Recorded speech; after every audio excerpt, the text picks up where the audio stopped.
Come on in. Am I live? Yeah, I think I am. Come on in.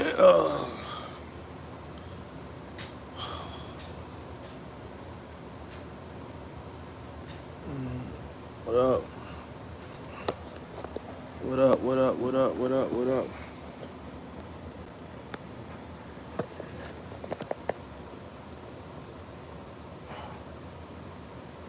What up?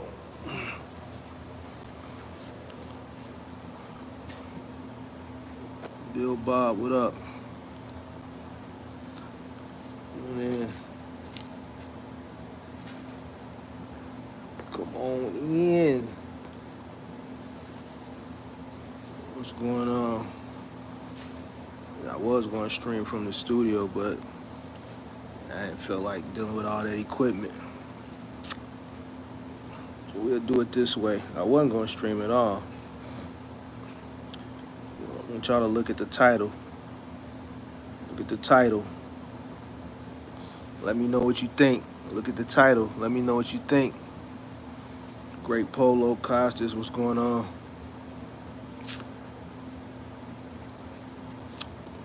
YouTube been taking a minute to send out my notification. Oh, there we go. What's up? What's up? What's up? That's good. Now I can get my snipe on. What you mean? What's going on, everybody? How's everybody doing? Just going to do a quick update.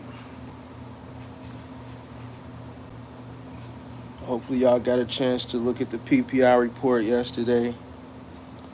CPI report today. Gonna kind of help get some clarification on where things are headed. As far as the excuse me, as far as the economy, as far as the economy is concerned. So yesterday it was the PPI. It did come in a little hot. I probably should have did this behind the computer.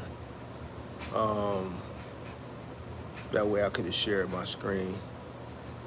But you know, I'll still do it again. I'll do a follow up. Anyway, PPI came in a little hot. CPI came in moderate.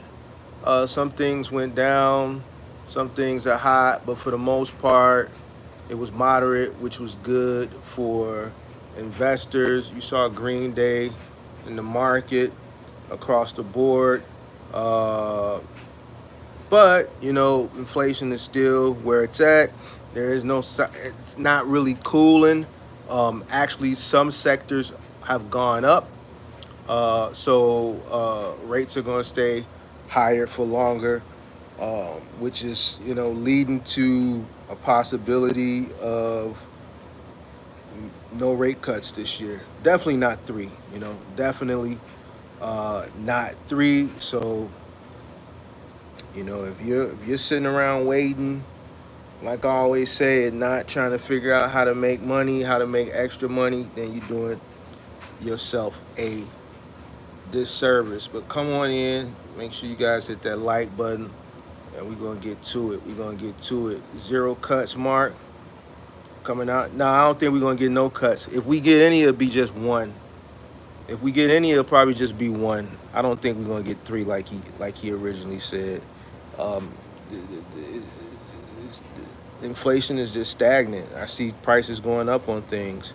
What I did see in the report was that may be good for box truck business owners is the fact that auto parts are going down. Auto parts are going down, all right? So this is good, obviously, for many reasons. Why? Because if you take your truck to the shop to get fixed, the price will come down, right? Because the parts are cheaper. Labor ultimately will probably not come down, but the parts will come down, which will pass on to you saving money. But more importantly, and here's where there's a misconception at, you know, because I actually seen another box truck content creator do a short a week or 2 ago about their insurance going up. I think I shared it, and you know, they kind of referenced the state of Georgia Listen, your states, they play a part in what you get charged for insurance, but for the most part, it all goes and falls into the supply and demand uh, uh, uh, chamber as well, right? You got to look at it like this: you got a truck, your truck gets into an accident. We're in inflation, the parts are higher. Because the parts are higher, your insurance, you file a claim with your insurance is going to get it fixed, which means they got to pay more. So where do you think that extra cost get passed along to? Get passed along to you, the consumer. It gets passed along to the consumer. So everybody that's been running around all year blaming their state and all this goofy shit that has nothing to do with nothing, everything works hand in hand. If the prices of parts are up and your insurance company is planning to get people's cars fixed, their SUVs fixed, their trucks fixed, and they're paying more because they're paying more for labor, they're paying more for parts, ultimately they're going to charge more, and that extra charge is going to get passed along to you, the consumer.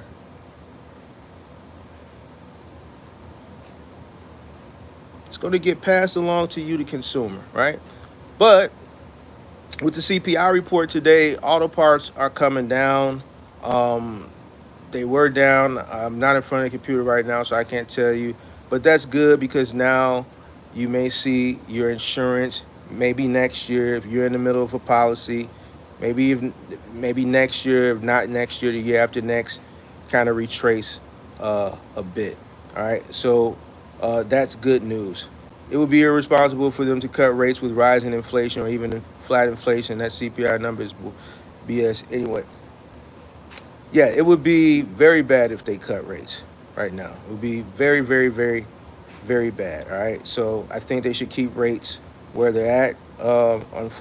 Unfortunately, I mean, right now, that line that divides the haves and the have-nots, that gap is getting wider and wider and wider and wider and wider. Right.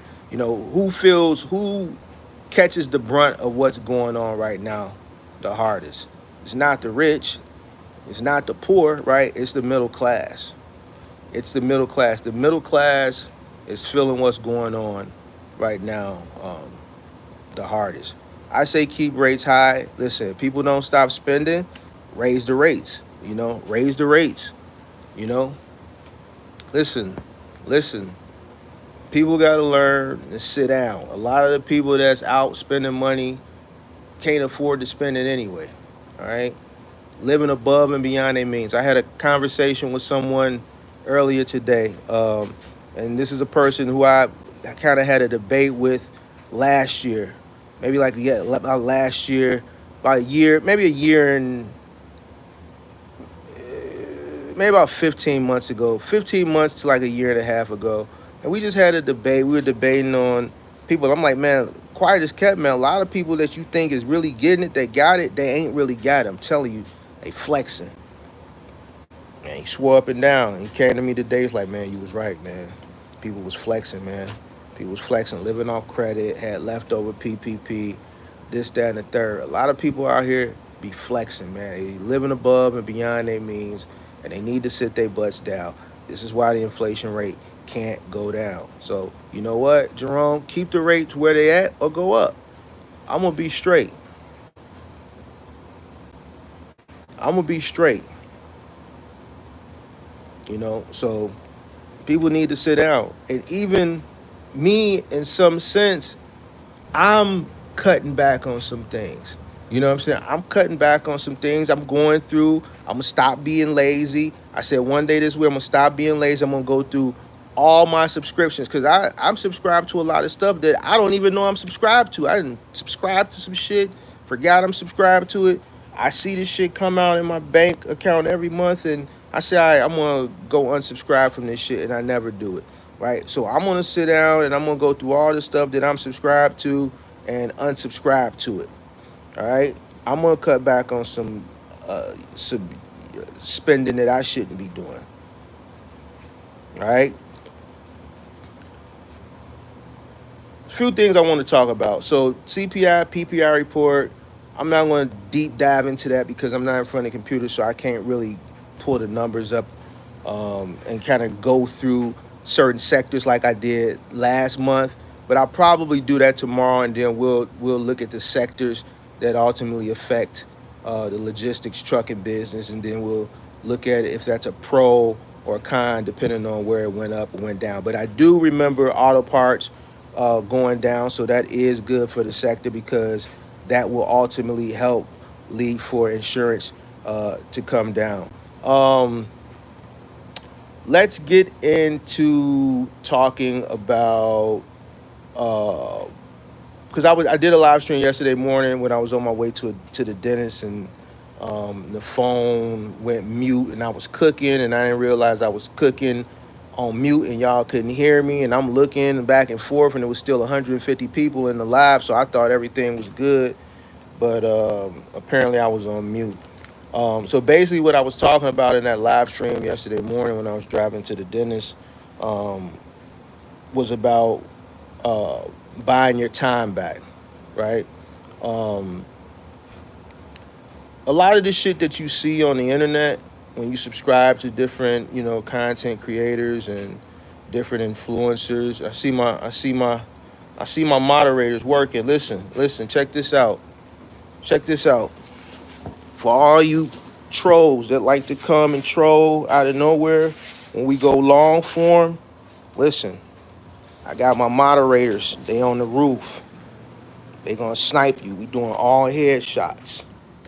We doing all headshots. All right, snipe them. Listen,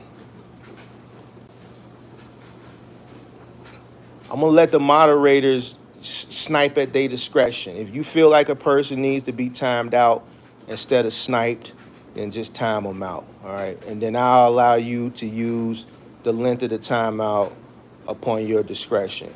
All right, but if it's a straight headshot, if they gotta go, then we not doing no chest. We going straight head, straight head. All right. So boom, buying your time back. Everybody watches these content creators and they talk about this financial what's this multiple streams of income, this whole generational wealth, this, that, and the third, but they don't tell you one of the main ingredients to ultimately get to that. And they actually tell you the opposite. They tell you don't have to work. They tell you do this, do that. They give you all this bullshit stuff, these Ponzi schemes and all this shit that sounds too good to be true. And if it's too good to be true, then it probably is. Everything that I've come across in life that was too good to be true, it actually was, right? I bought my time back 13 and a half years. 13 and a half years of hard, labor intensive, physically labor intensive, mentally labor intensive at sometimes work, all right? And a little luck, all right? Um, and ultimately, while I was doing all that hard work, I was appropriating the money that was coming in into the right places, right? All right. I did play, all right, but the play that I did, it was warranted, right? And it was done at the right times. I didn't play as soon as I got into business. I didn't follow the whole model that, oh, I got a business now, so now I should go out and buy a fancy car and do this. That shit didn't come till later on down the line, right? It didn't come till later on down the line. And see, what a lot of people fail to realize when they start a business is you don't know what the future holds. You can't just automatically assume that you have a business now that you're set, right? You don't know when that storm is going to come. It's a lot of people dealing with a storm right now, and they don't know what to do. See, if you followed the channel, you knew the storm was going to come because I told you the storm was going to come 2 years ago. That's why the channel grew, because people saw everything that I said was going to happen slowly came into fruition, and it still is. But just because there's a storm upon the horizon doesn't mean that there's not opportunity. Whenever there's blood in the streets, it's opportunity.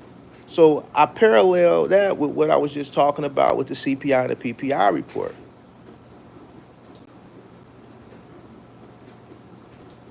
If people want to go out and do dumb shit, encourage them to. Encourage them to. You know why? Because these are the people that are going to be your tenants. These are going to be the people that ultimately are going to have to relinquish their assets because they went out and they did the shit that wasn't best for them. They did all the dumb shit. And then when they run out of money, they're going to have to relinquish their assets for pennies on the dollar. And because you did what you were supposed to do, you're going to have the cash on hand to buy that shit for pennies on the dollar and then ultimately sell it back to their stupid ass at a higher rate. And the only thing that you have to do right now is continue to work, delay your gratification, continue to work and sock money away so that when these events do occur, you have cash on hand.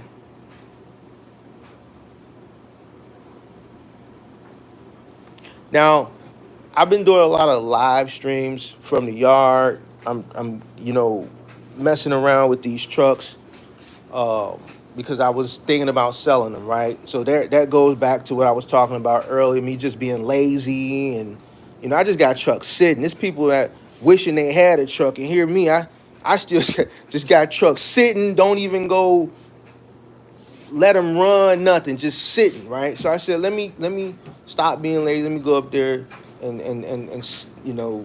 jump them. Let me prep them. Let me just get rid of these trucks. But since I've been going up there these past 2 weeks, I've noticed some things. I felt some things. I've seen people put certain things in the chat. Things like, "Hey, Mark, why don't you show us how to do this or show us how to do that?" And these are questions that have come up before, but I'm not active. So it's certain things I can't show you because I'm not active, right? But me going up there and just starting the trucks and just sitting up there letting the batteries charge and seeing the comments and shit like that, man, it kind of sparked something in me, man. It kind of sparked something in me. I ain't gonna lie. So, and I'm not saying I'm gonna do it, all right, but I'm thinking about taking one of the trucks, taking some small one-man jobs, right, just so that I can get some content to show you guys some of the things that you want to see. All right. Some things like how to wrap furniture, how to, deal with customers, uh, uh, how to handle certain situations when you're in a pinch. You know what I'm saying? How to carry certain items when it's just you by yourself. Some items that you may think may require two men you can get with one man. So then that's going to be me showing you how to use the straps, how to use the hump straps, how to use where to put the straps for certain items. Well, Mark, this chest doesn't have legs, so what is the strap going to hook onto? I'm going to show you how to do that.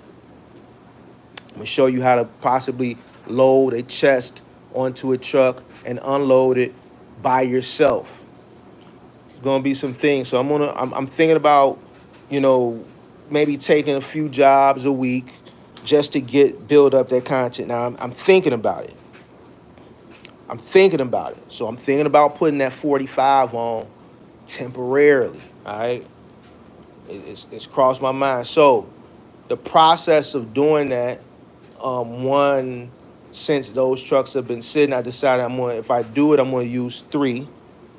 Three has 281,000. One has 218,000. I'm gonna use three because I like three. Truck has been sitting for a while, so I'm not gonna. If I do it, I'm not just gonna go out there and do it. Right. The first thing I'm gonna do is I am going to take the truck to the truck shop and get it assessed. Right, because it's been sitting a year and a half, 2 years. Right. Brakes may be locked up, calipers may be locked up. I don't know. You know what I'm saying? So we're gonna take it to the shop. Um, it'll probably be there for a week, because the place that I go, they're slow. It's a family-owned place. Have them assess it, make sure all the lights and clearance lights and everything is working, make sure the brakes are good, get a nice oil change, get everything up and ready to go. From there, I'm gonna focus on marketing. I'm gonna be an independent contractor. I'm gonna operate under a new entity as an individual. I'm not gonna utilize my status. I'm not going to reach out to any of my own customers and send a blast to. I got to look at my customer log over all the years of how many customers I got. I'm not going to send a blast out. So I'm not going to use my status and my influence and my customer base. I'm going to start fresh as a guy like you guys, the type of people that I talk to on an everyday basis. I'm going to start like that as a fresh guy on Thumbtack. All right. Now I am going to use my Thumbtack account because I got a couple $1,000s in there uh, that I need to use anyway for leads. So I'm not going to not use that. I'm definitely going to, I'm definitely going to use that money that's already in there. And I am going to take small jobs. I'm going to only going to list a few items only because it's just me by myself. And I am going to take a few jobs a week so that I can uh, uh, uh, create the content for some of the things that y'all want to see. I think that will probably be best for me as far as the next leg of showing you guys uh, what to do. And now would probably be the best time since the summer, and there should be an abundance of work. Not really too much focused on gig apps like GoShare and Curry. I'm focusing strictly on the big boy shit. All right. All right. So I'm probably going to do that within the next month, uh, month or so. Within the next month or so. All right. So just bear with me. Don't expect to. I'm not going to be doing that shit every day. All right. I am going to hand select certain jobs as they come through, and I'm going to pick the stuff that I feel like is going to be beneficial for the content, things that I need to show people how to do, right? So those are going to be the jobs that I'm going to pick and choose. Um, uh, what else did I want to talk about?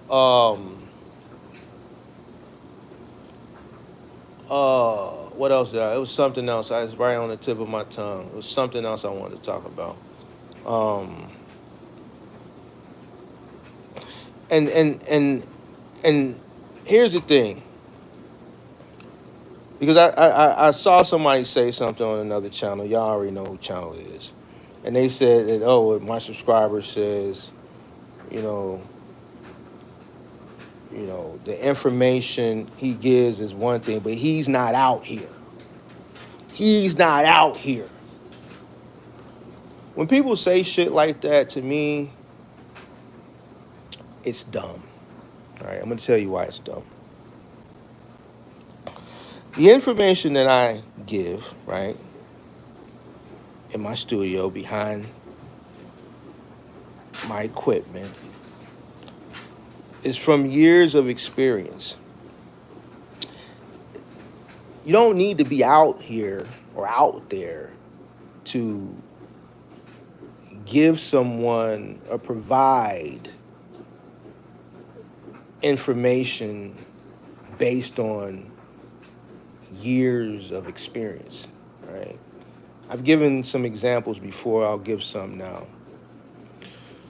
You have people, police officers. They can be the superintendent of police of a major city for 10, 15, 20 years, chief of police, right? And what happens when they retire? Because they were the chief of police of a major city like New York or Chicago. After they retire, they go and take a consulting job. Now, they're not the chief of police. They're not out there fighting crime. But because they manage the police department for a major city, there are big companies that will pay you a premium amount of money to advise or consult them on security. That's why you see a lot of former police chiefs start security consulting firms, right? Because people are willing to pay them for their knowledge based on their experience. So the reason I'm saying this is because I want people to think about shit before they say it. And if the shoe don't fit, don't put it on. Stop saying dumb shit. Because in actuality, you aspire to be where another person is.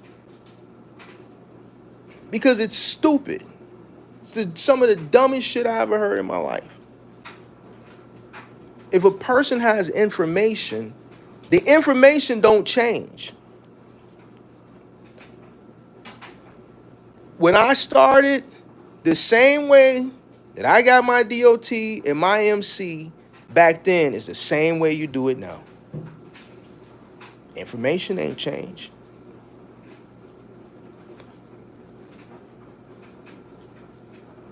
The rates that I was getting back then, we've talked about it over and over again. Those are the same rates you guys are getting right now. Nothing has changed. The players may have changed. The rates may have fluctuated.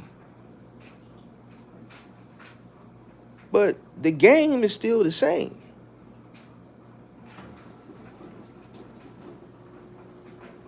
You don't want me to be out there.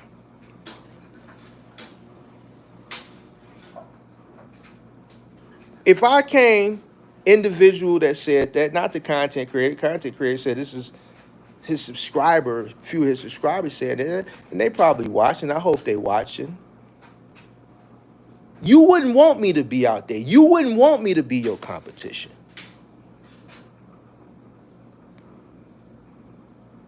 So it's best that I stay here barricaded in the house.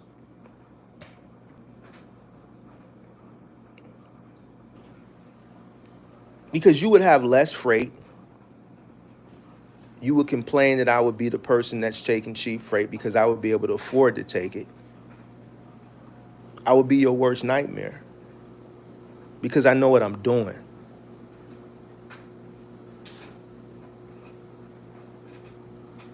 I know what I'm doing. So instead of saying stupid shit, shut up, watch and learn you something so you can make you some money. And so that you don't have to be behind the wheel of a truck for the rest of your life, like the documentary I showcased about 5 or 6 months ago with the guy who was a trucker and his wife died and he buried her and he had to go take a load right away because he couldn't even afford to grieve.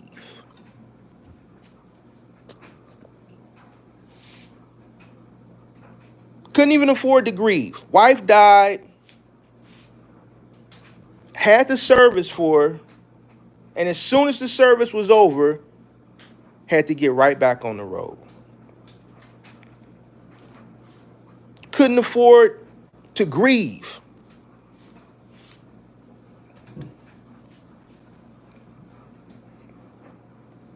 I want you to think about that.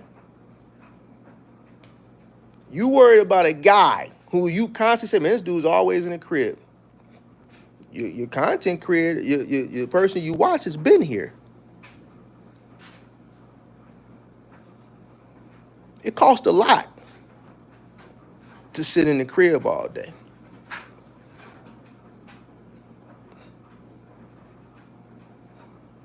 So if I was you, I would be trying to figure out how can I get to that point? so that you don't have to be the guy, God forbid, that ends up like this other guy.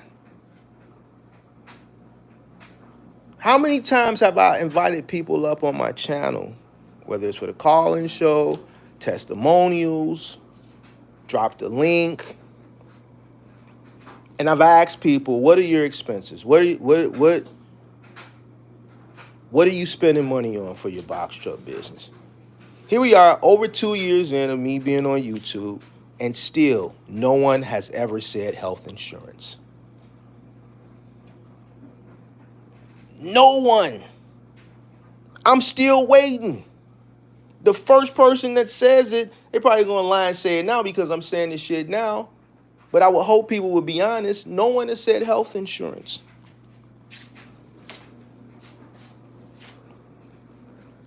People robbing from the business to take care of home. A lot of people that are running a box truck business can't really afford to run it. We've proven that. I've proven that time and time and time and time and time again.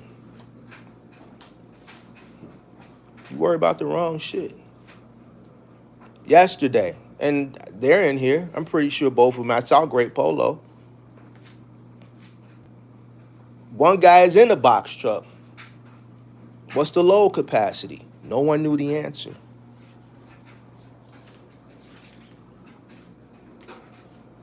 When we got to the financial sector, profit margin, the answer is right there. No one had the answer. These are things, especially the load capacity, that you should know off jump. And then we wonder why the failure rate is high. Well, the failure rate is always going to be high in business because most people who start a business fail anyway. That's just a given fact, right? One of the main reasons that a lot of people fail is they don't take the time to understand what they're investing in. They just jump out there.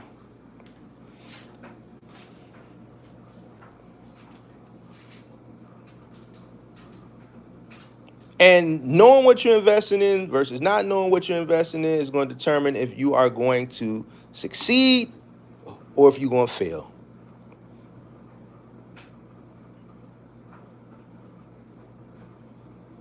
So when there's people, because right now I want you to understand something. When you have people that are taking their time, pro bono. If you don't know what the word pro bono is or means, go look it up. When you have people that are taking their time pro bono so that you can ultimately succeed, it would be wise that you don't say dumb shit out your mouth to run them away. Oh, well, I don't care if you run away. I bet you won't.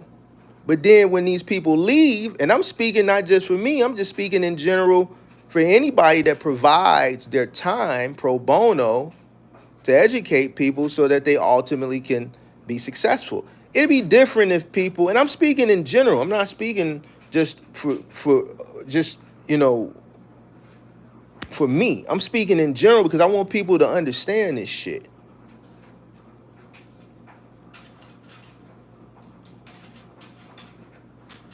When you have people up here that are giving you their time,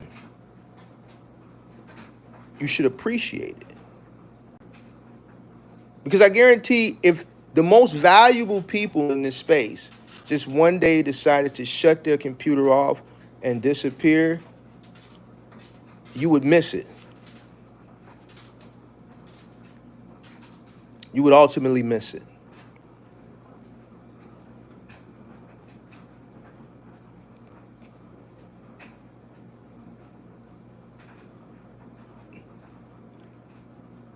There's no doubt in my mind you would miss that content.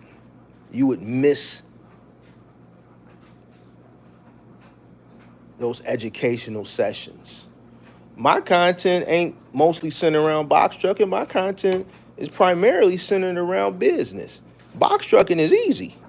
This is some of the easiest shit you can do. Especially if you run an OTR. Like, how hard is that? That shit really don't even, you really don't even have to have a high IQ to really do that shit. In none of these lanes, really. Moving, you don't guys 50% brain, 50% brawn. Final mile, 50% brain, 50% brawn. OTR, same shit. It's less physical work. You just pretty much driving. It's more skill. You ain't really gotta think. As far as doing the actual scope of the job, now the actual business aspect, oh yeah, it requires a lot of thinking. It requires a lot of knowledge that a lot of people, obviously, we've seen it over and over and over again, don't have.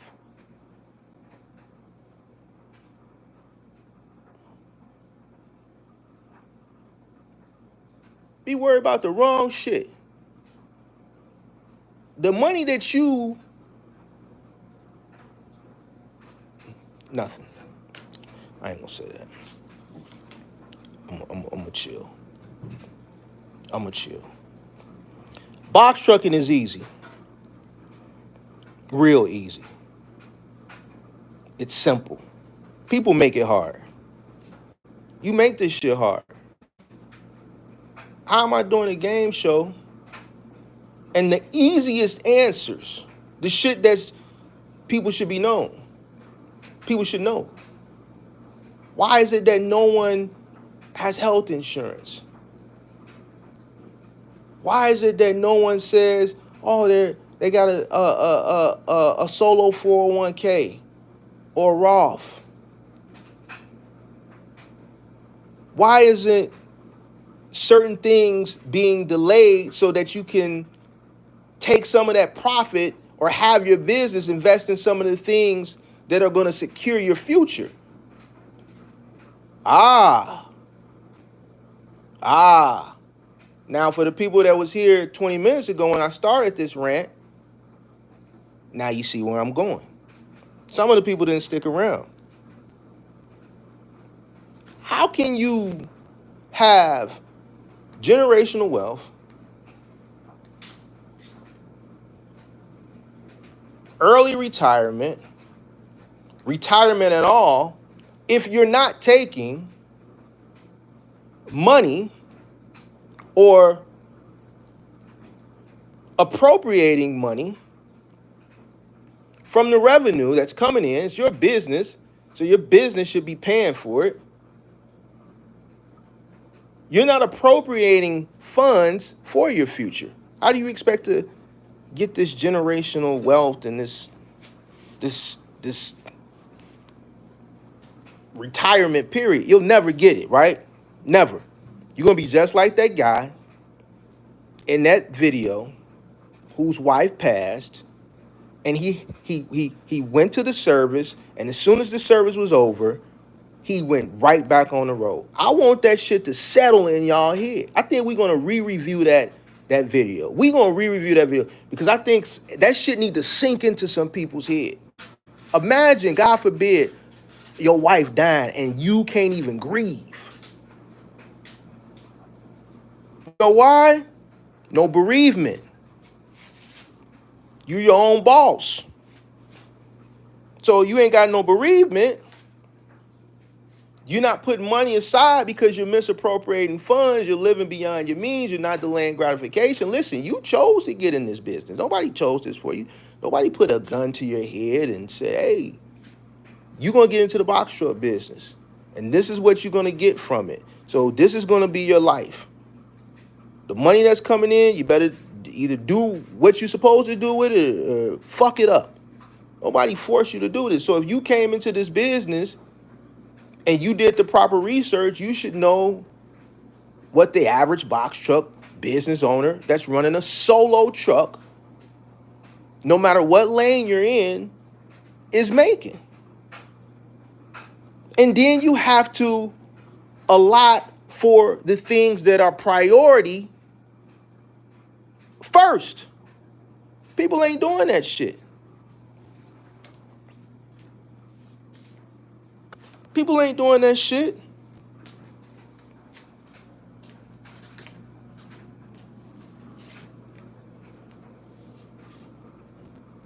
I'm still waiting. One person.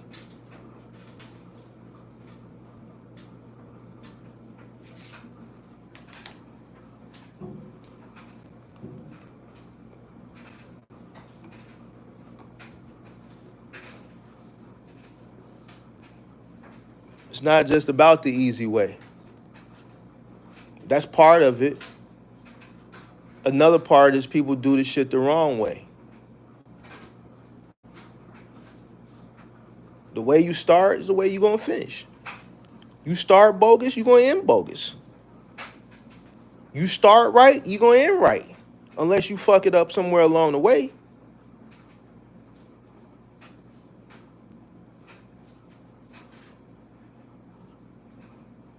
But it's okay. So a combination of me sitting in those trucks, reminiscing,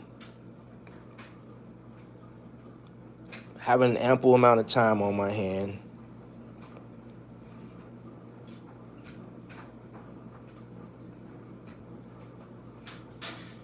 and people saying dumb shit.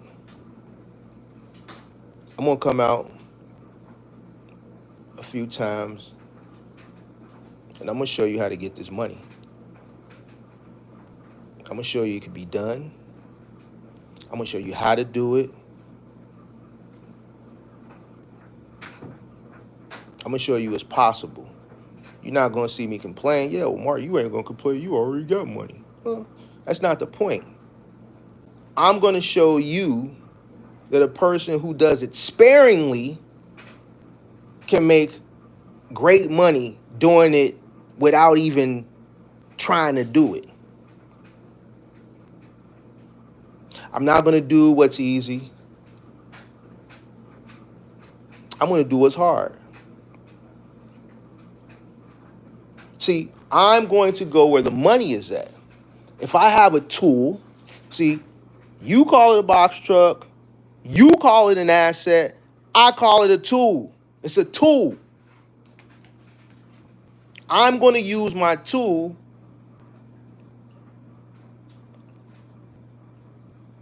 and provide my tool and take my tool to where the best opportunity and the most revenue is at.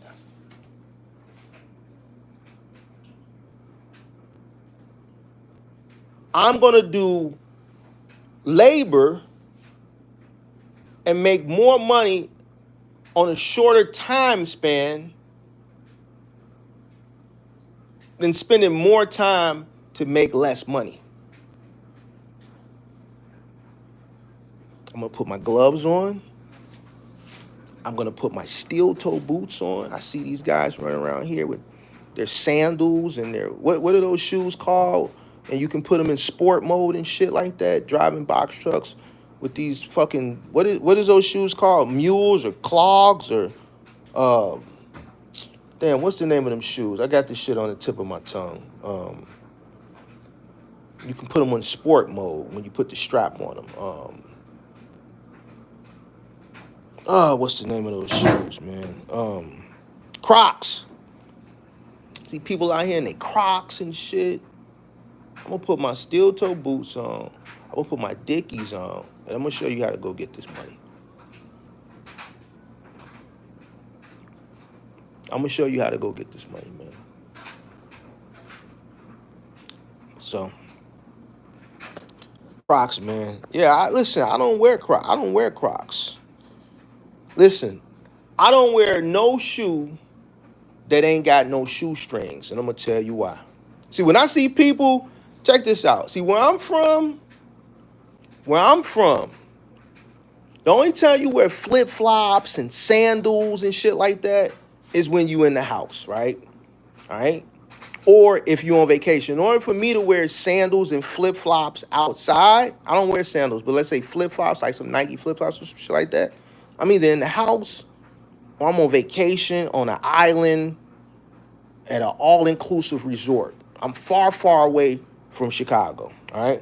And I'm going to tell you why. This is how I be, when people say shit, this is how I can tell who's really who. It be the littlest shit. You know why? Because I go outside, even with me just being a regular guy, not bothering nobody, with some flip-floppies or flip-floppities or some crogs on, and something happens, I might have to run and get up out that jam. I might have to fight.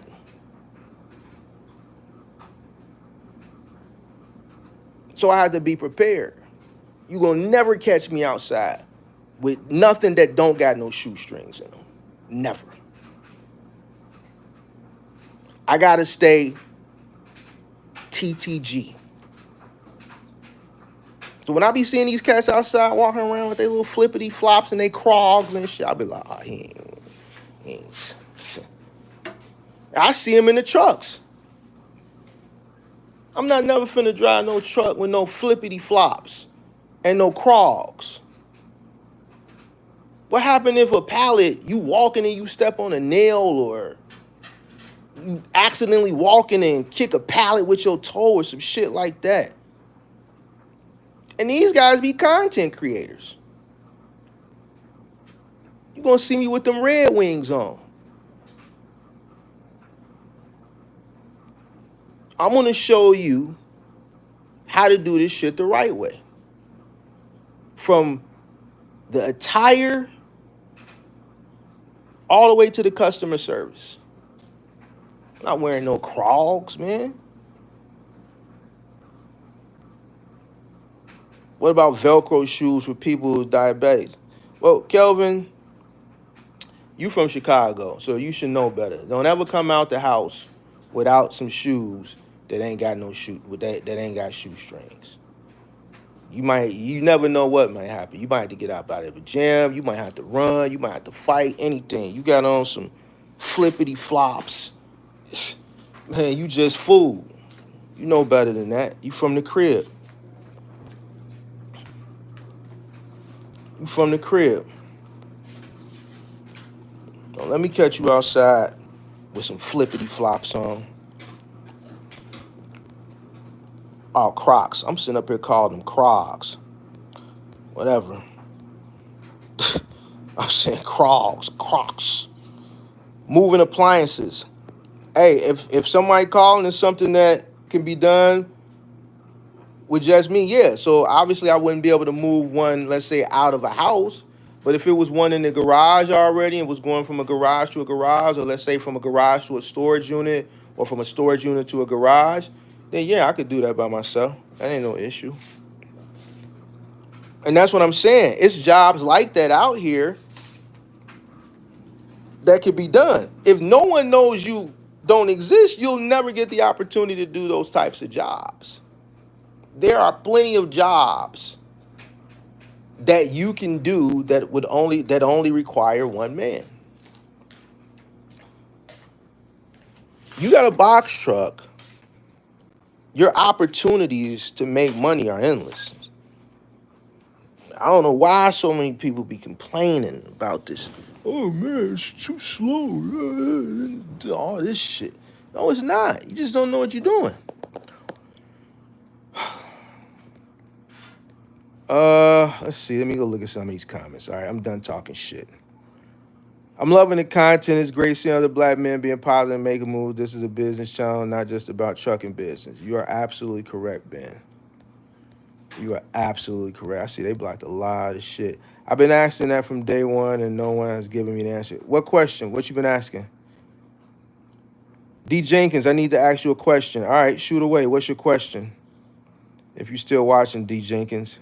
Possible to make over 100 grand in a box truck? Absolutely. Abso-freaking-lutely. I can tell you how to make over 100 grand in a box truck in 2 months. Maybe a month if you good. If you really, really good and you got the clientele.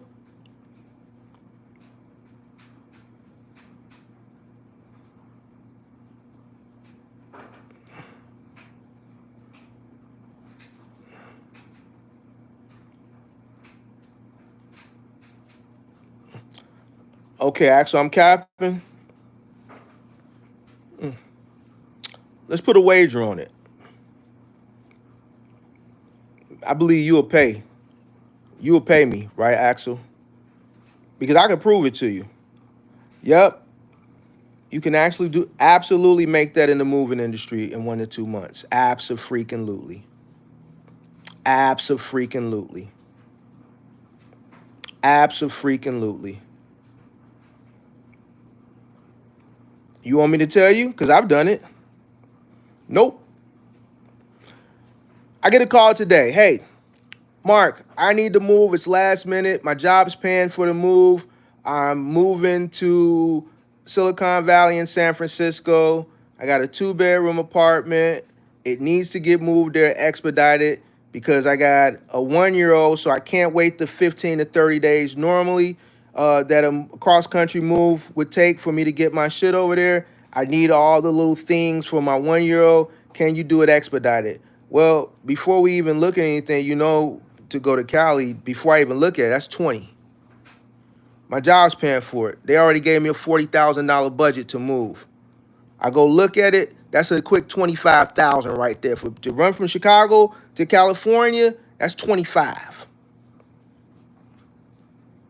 Now let's say the end of the month, first of the month, I'm running 3 trucks, and we're gonna make it a little difficult. Let's say we're not even doing 3 and 4 and 5 and 6 bedrooms. We just doing up to 2 bedrooms. I'm running 3 trucks a day. Each truck got 3 moves.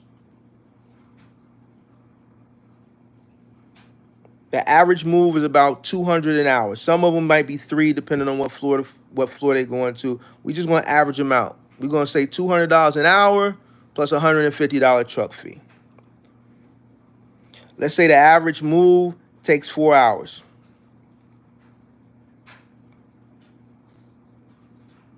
So that means for those 3 trucks, the company is making $600 an hour.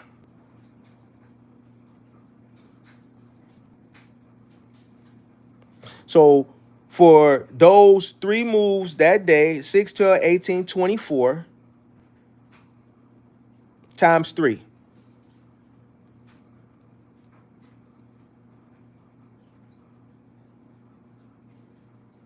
Now times that, times 7 days a week. For 2 weeks.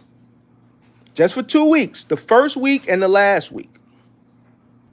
And then throw in a long distance move to Cali. Let's throw in a long distance move to Vegas, a long distance move to Arizona, and a long distance move to Texas.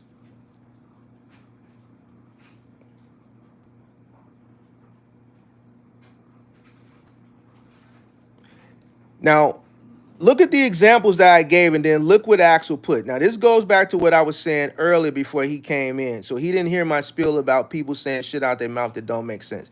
The first thing I said was a corporate long distance move. The company already gave the customer a budget of $40,000 to move. We charge her $25,000. What do you mean people ain't spending money like that? The first thing I said was a corporate move.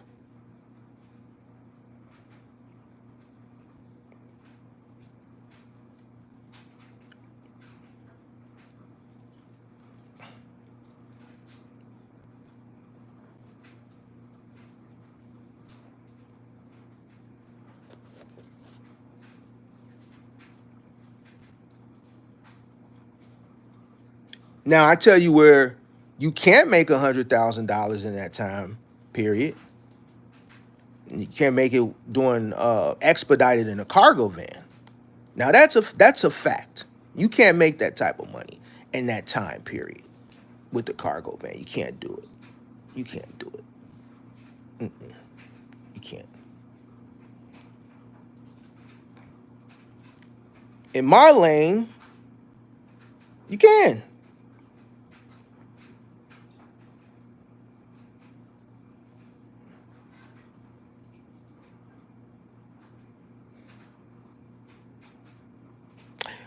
Let's give a better analogy.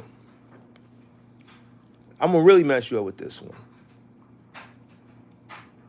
You booked a move to California for 25. you broker a move because you're gonna have your truck in California, but you don't have nothing coming back. So you contact a moving broker and you see if there's anything that needs to be moved from California, anywhere in the state, or somewhere on the way back. It could be California, it could be Arizona, it could be Nevada. Now on the way back, you make 10,000.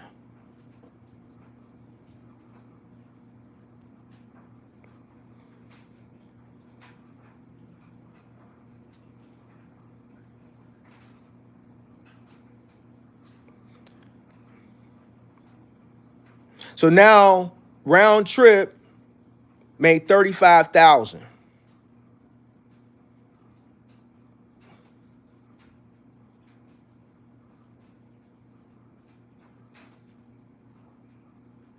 See, actually, you said you drove your cargo van from Ohio to Las Vegas for 3,000, and you sat there. You drove from Ohio to Nevada for $3,000. You can't even talk to Mark for $3,000. Just to inquire to move from Chicago to California, just to inquire, just to inquire, it's going to be a minimum of 20, just to get there and get back.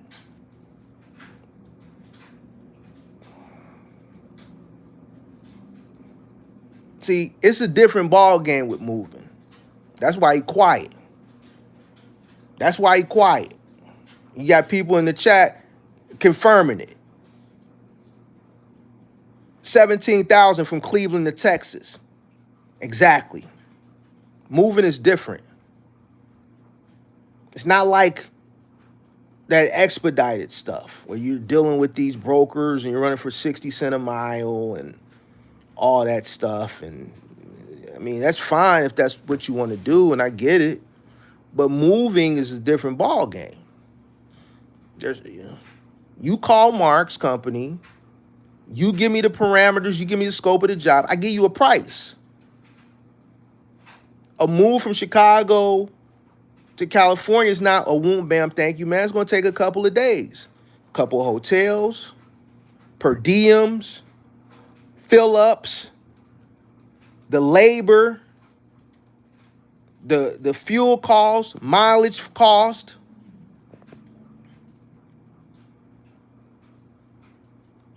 Same thing on the way back. It's not a cheap trip.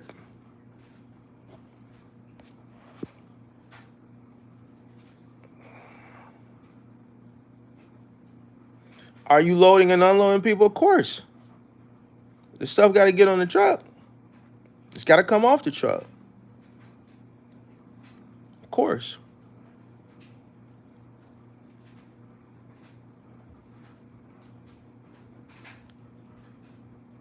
I showed, man, I still got my books. I never took those books back and put them in the safe. I'm glad I didn't. I still got them here. When I was first started out and I was running under the table,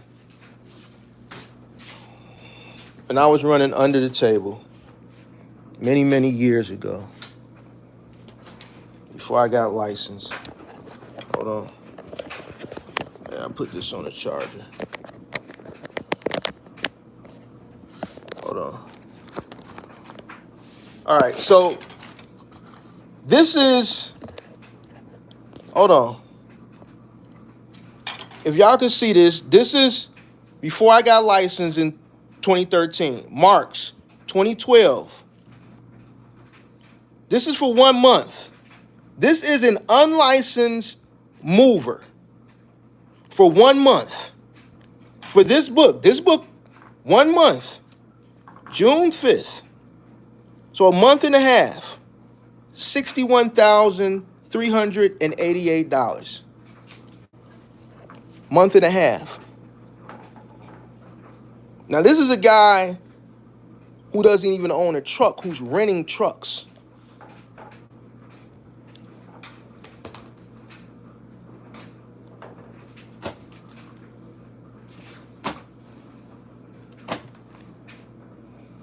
Let's look at some of the shit in here.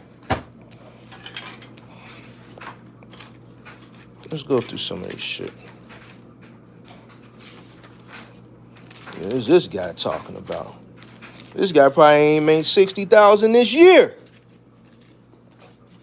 This guy talking about. Hold on. Now this is 2012.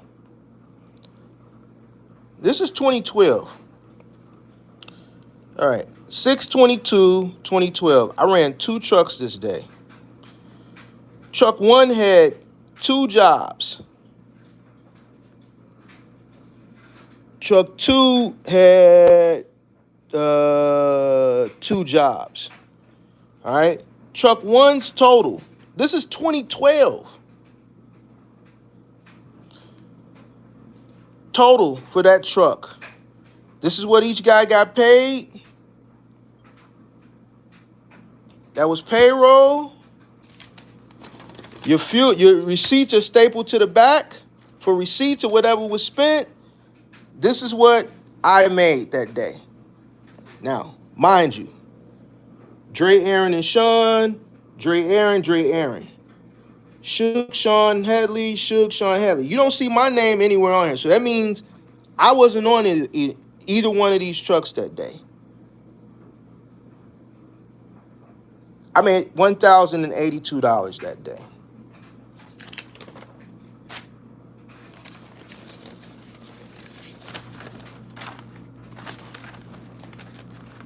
Receipt stapled, receipt stapled, receipt stapled. This is 2012, right? For 2012, this is good money.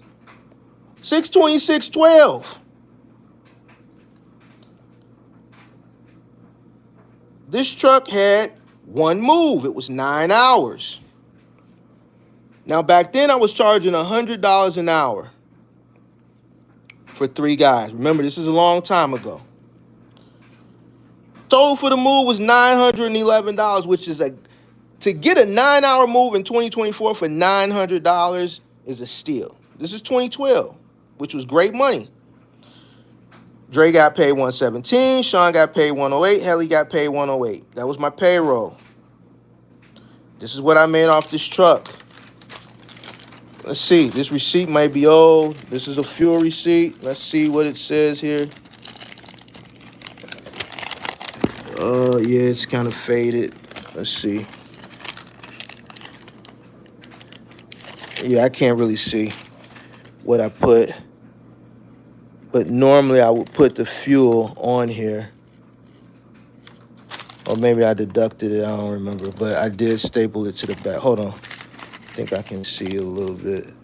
$50.97. $50.97 for fuel. All right. Truck 2 had 3 jobs. One was a 2-hour move, 2.5-hour move for 2 men, paid $190.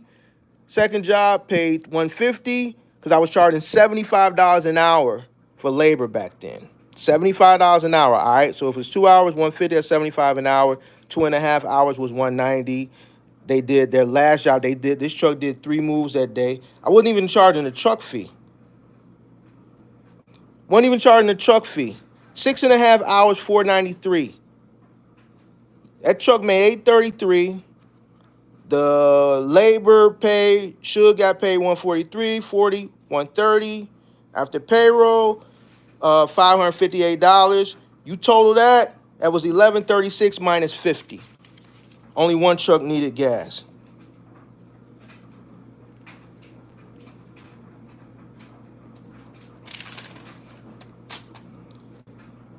Over 12 years ago, I was making more money than what you're making now. Over 12 years ago, I was making more money than you. He said he want to know the numbers for 2022. Well, he must be new to the channel then. He must be new to the channel. Marky Mark is retired. Marky Mark is retired. Marky Mark been retired for almost 2 years. All right. But check this out. 6/30/2012. And there's a reason why I'm showing this shit. Marky Mark made $18.50 that day. You don't want to know what Marky Mark making in 2024. Marky Mark made 5 figures today. Facts. All right? Whoever Mar is. Marky Mark made 5 figures today. And these are facts. All right? You don't want to know what Marky Mark made today. This is June 30th, 2012. It's people that's not making this type of money in a week. No, Mar, everybody didn't retire in 2 years ago. See, you don't follow the channel, so you don't know who I am or none of that shit. You just coming in here talking. So what I would advise you to do is chill out, go catch up on some old content before you come in here speaking, before my moderators, you know, you asking questions, but you making assumptions, and you going down a path where you may not understand what you're doing, and it may not end up good for you. And I want you to get this information if you have good intentions. You came in, and it's a reason why I'm showing this old shit. It's a reason why I'm showing this old shit. But since I'm showing this old shit, and I'm showing you old numbers, add inflation to these 2012 numbers for today. Because guess what? These jobs exist today. These jobs exist today. Every day, right now, in the height of moving season, somebody is moving. So add inflation, add 12 years of inflation to these rates. So a guy back then who's making $1,800, $1,700, $1,100, I must have took a loss this day.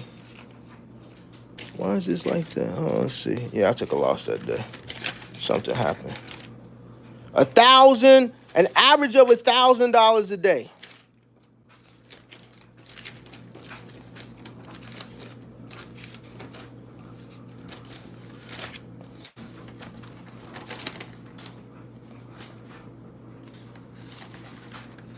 All right. So we know the end of the month gets really busy, right? So this day, I made $781. This day, I made $1107. So that's 27th. That's the 28th. The 29th, I made $1,200. The 30th, I made $1,850. The 1st, I made $1,300. The 2nd, I made $614. The 3rd, I made $790. Closed the 4th.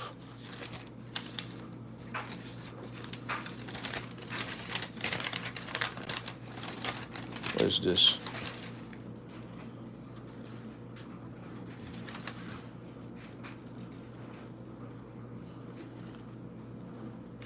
Wardrobe boxes.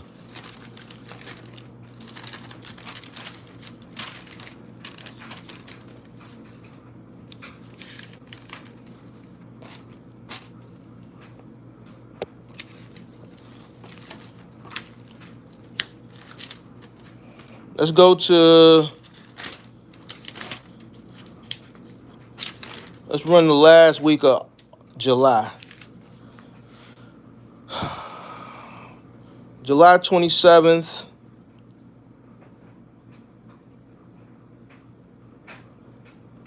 We ran 3 trucks.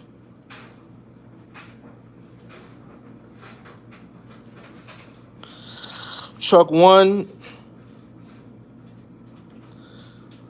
had, let's see,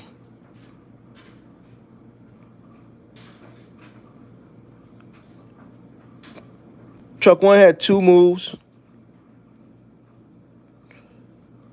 Truck 1 grossed $1,600. Had a 3-hour move, paid $300. Then it had a job 2 for some reason. I don't remember why, but it was a $1,300 flat rate move which totaled $1,600. Here's the labor for the 3 guys that worked. Payroll was $612. $150 went to the tank. Profited $838 off of that truck that day.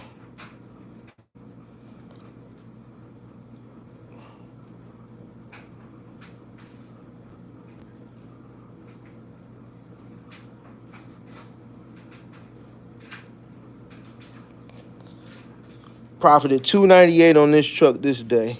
200 credit. So it looks like somebody got a credit. That's why. So this right here shows that something must have happened. So this is good. I'm glad I'm going through some of this shit. I always talk about, we did it on the game show yesterday, sometimes you got to take care of customers. Something got broke or something got damaged on this second job where I ended up having to give this customer $200 credit, which if you scroll down here, contributed to, after 3 jobs, this truck only netting $298. We gave a credit on this job. And I know why. I had this guy right here who had bad knees and he just always had a lot of claims. So I took a hit right here. I took a hit.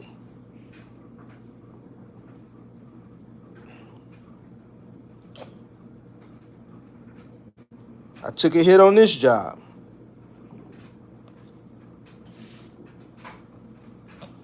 So I took 2 hits that day. All right, and still made $1,400. Now that $1,400 would have been $1,683, $1,783, $1,813. That's what I would have made if we wouldn't have had them credits. I would have made $1,813 that day. Because guess what? I still paid they goofy ass. They still got paid and they fucked some shit up. I still paid their ass. All right, 7, 8, 12. I netted $1,000 that day. Now, this is 12 years ago. This is before I got licensed in 2013. So from 2010 to October of 2013, I was running under the radar. All right. This 3-man jobs that we were charging $100 for back then is $300 an hour now. All right. So if you want the inflation rates, these 3-man jobs at $100 an hour in 2012 is $300. These $100 an hour jobs in 2012 are $300 an hour now. For those newcomers that don't know the rate of inflation on labor for moving, it's $100 an hour a man now. All right. So this would be 300 times 3. This first job in today's times would be $900 for the labor. And then it would be a $150 truck fee. So this job that was $300 then would be $1,050 now.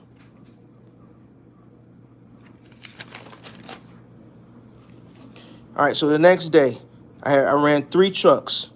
We made $1,046. The 29th, I made $1,271.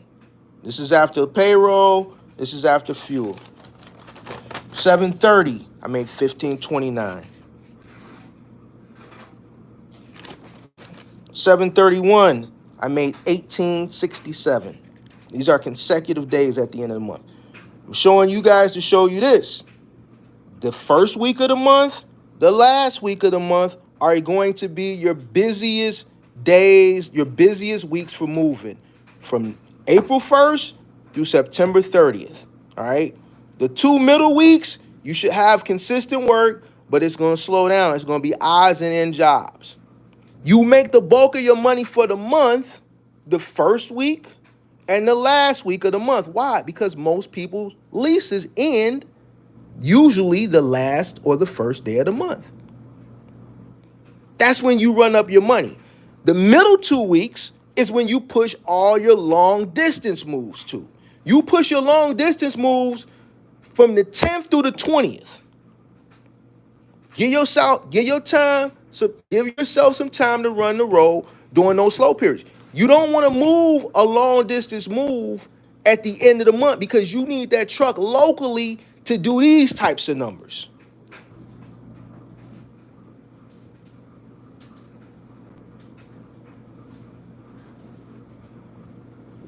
So you looking at numbers from 2012, and this is what this shit was making then. It's people not making this type of money every day now.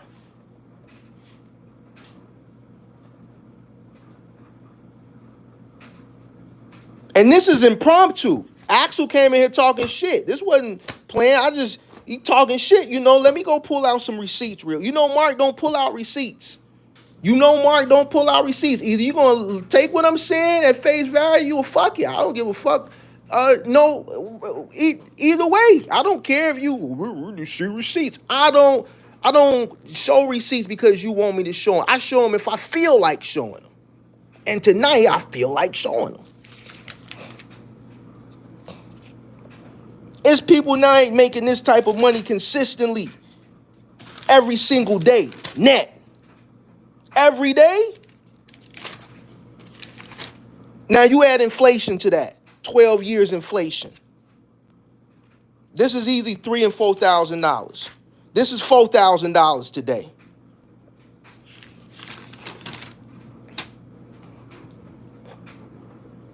$8,100. $1,380.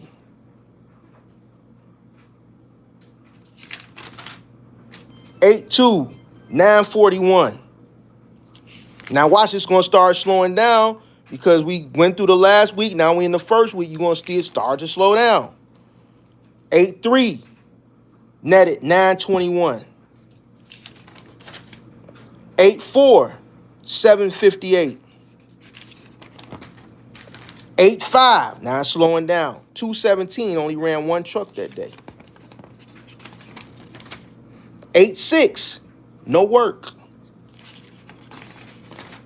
8,700. No work. 8,800. What's that? That was a slow day. 137. No work. 8,10. 647. 8,11. Slow day. 8,12. So wait, that's 8,12. 8,12. 8,11. 8,12. So boom. So remember, your last week and your first week is when you make a bulk of your money, right? So if you can make an average, let's say $1,200 a day net from the 25th through the 30th or the 31st, let's say somewhere between $1,000 to $1,500 a day average, and then from the 1st to the 5th, $1,000 to $1,500 a day, right? There go the money for the month. You get your tools and fuels in between, but you just made out good in 2 weeks, what a lot of people can't even do in a month. You schedule your long distance moves in between.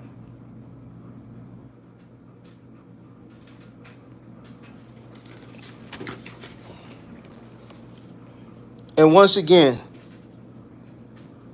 that was from that time period. That was $61,338,000 gross.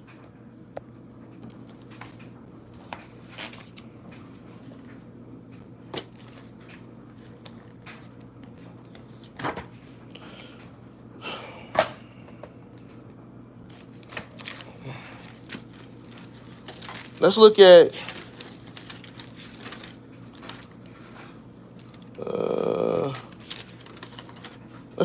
April of that year.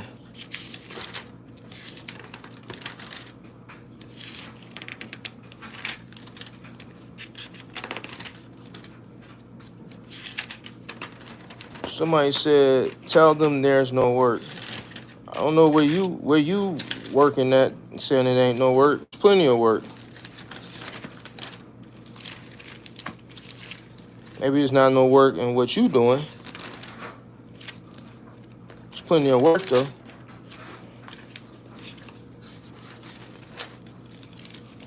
You tell them there's no work. Oh, you talking about on those days when it was no work? Shit, okay. Let me go back to that.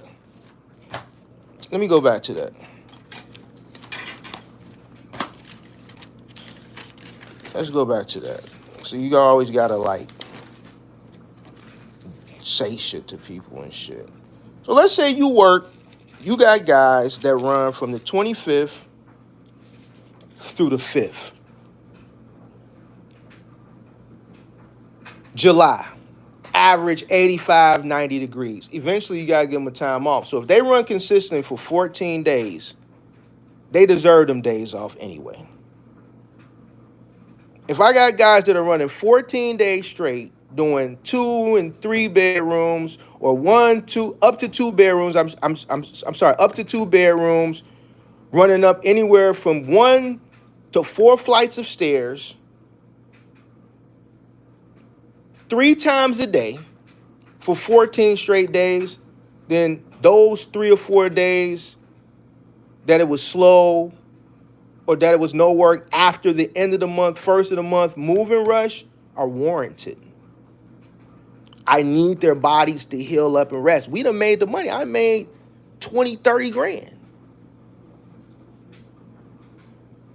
I need those guys to relax anyway because I need them ready for the next blitz, for the end of the month, first of the month rush, for July going into August.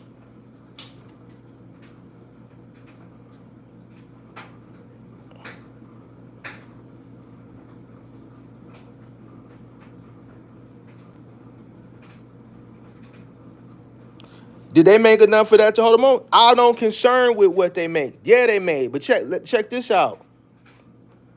What do most people do? They get paid, and what they do? They go spend it, right? Mark, can I get an advance until payday? Sure you can.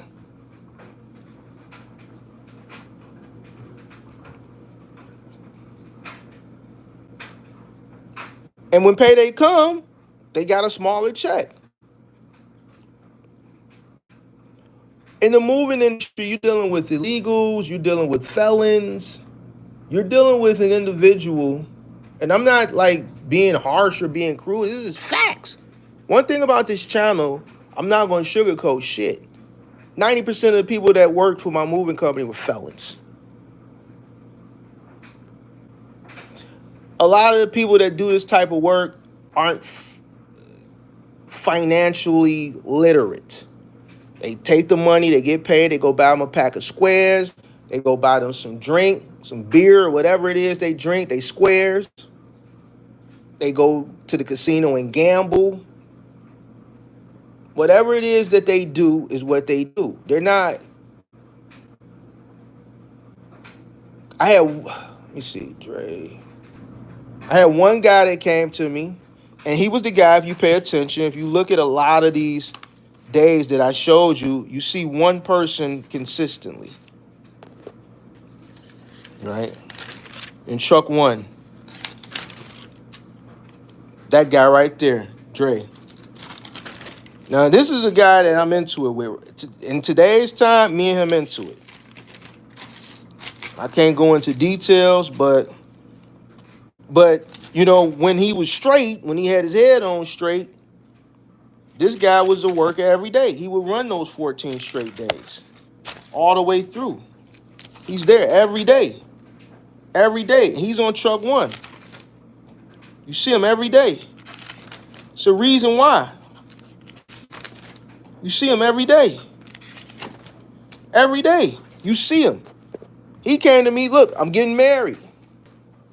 The ring cost me $7,000. I need to work every day. I'm having the wedding in Vegas. I got to work every day this summer, Mark. Put me on every day. This is 2012. He got married October 13th of 2012. I went to the wedding. I got pictures in my phone right now. Me and my girl flew to that wedding. I put him on the schedule every day.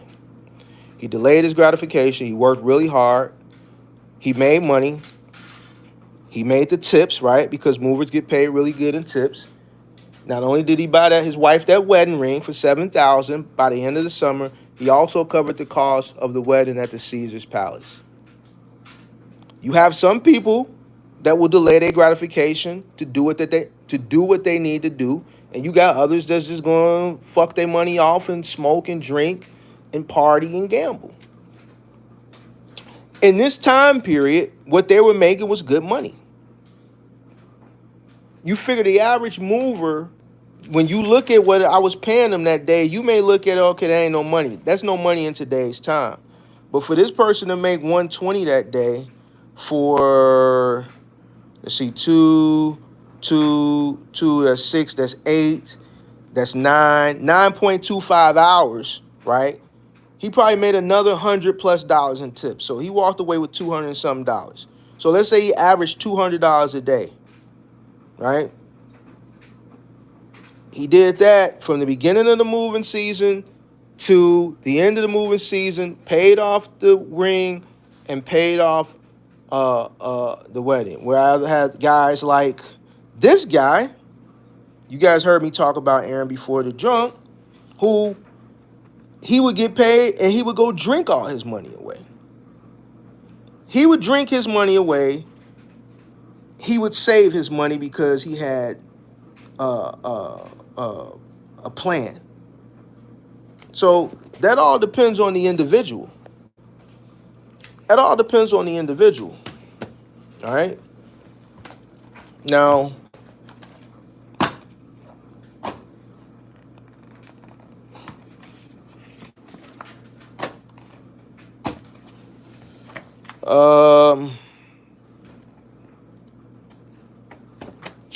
yeah. So, where's Axel at? He been kind of quiet, man. He got kind of quiet. Is he still in here? Has anybody seen him? I've been waiting for him to respond. Where is he at? He got to talking shit, and then I started talking shit back, and then I said that $100,000, and he called me a liar. Where is he at? Can somebody go ring Axel's doorbell and let me know where he's at, please? Axel, you still here? You've been mighty quiet.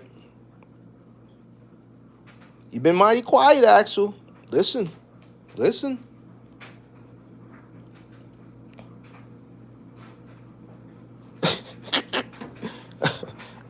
Somebody go find Axel, man. The man was talking shit. And these are pre-licensed. The money that came when I got licensed and we was out really running the long distance jobs, you thought this was something, man, this ain't shit. I wasn't even charging a truck fee then.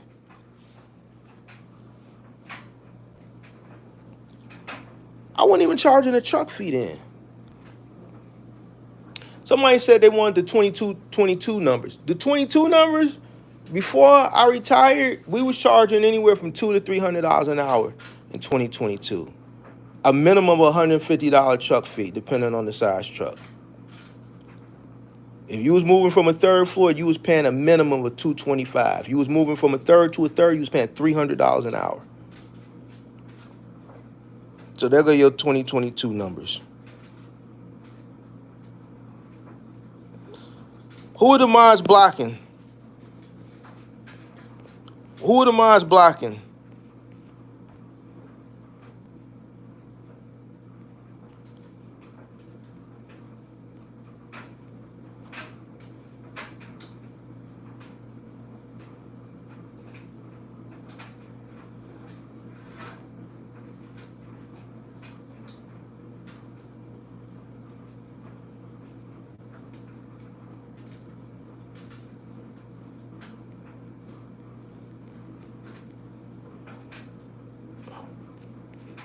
Jeep, my boy, who? I don't know nobody in real life named Jeep.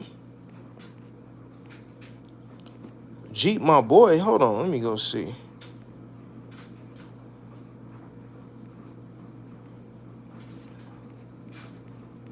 Jeep. Hold on, let me unblock this Jeep guy, because I don't know nobody named Jeep. Oh, he made a new page. I make tens of thousands. I told him I knew You from the old days. So your Jeep, my peoples. So you know me from the old days. Where? Cause you said you been knowing me since I was pimping old girl. What girl I pimp? I ain't never been a pimp a day in my life.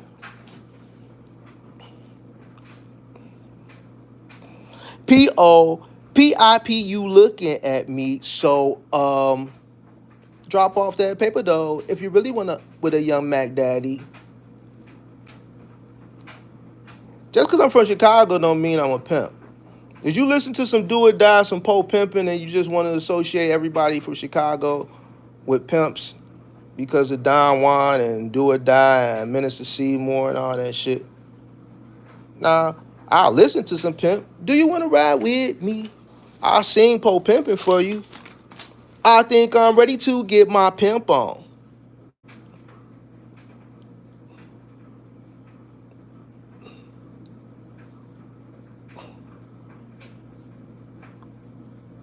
Oh, it's Kevin? Oh, man. Well, you should have said you was Kevin. You coming here starting trouble, man, the moderator's gonna block you. If you don't say who you is, how am I supposed to know? How am I supposed to know? How am I supposed to know, man? All right, man. We gonna unblock you, Kevin, man. You gotta chill out though, bro. Chill, man. Chill. Chill, chill, chill, chill, chill, chill, chill. I don't know what he talking about pimping no bro. I ain't pimp no chick a day in my life. Do you wanna ride with me?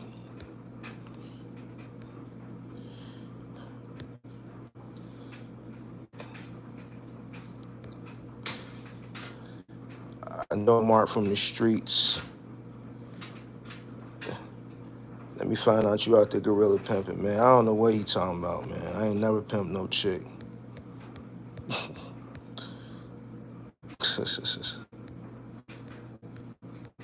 But I don't know which Kevin this is. It's two Kevins. And he could have just made Kevin. All right, Kevin, if you a Kevin that I know, I'm gonna give you a question, but I don't want people to know. So it's something that me and you would know. What street your mama live on? What street your mama live on? If this is a Kevin that I know all the streets that all the Kevins I know mama live on. Which street your mama live on?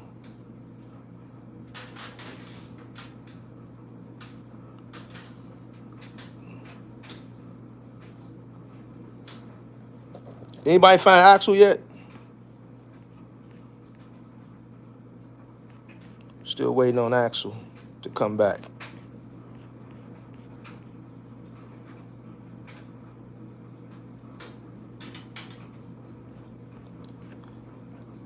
I think I'm gonna play Poe Pimp as my intro music next time. Next time I come on. Oh shit.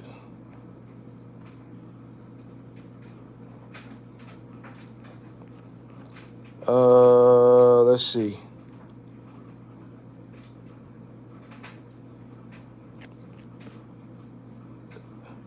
Axel eating dinner. Sounds about right. All right. I'm getting back on the road, listening mode only. Pippi, where are you going?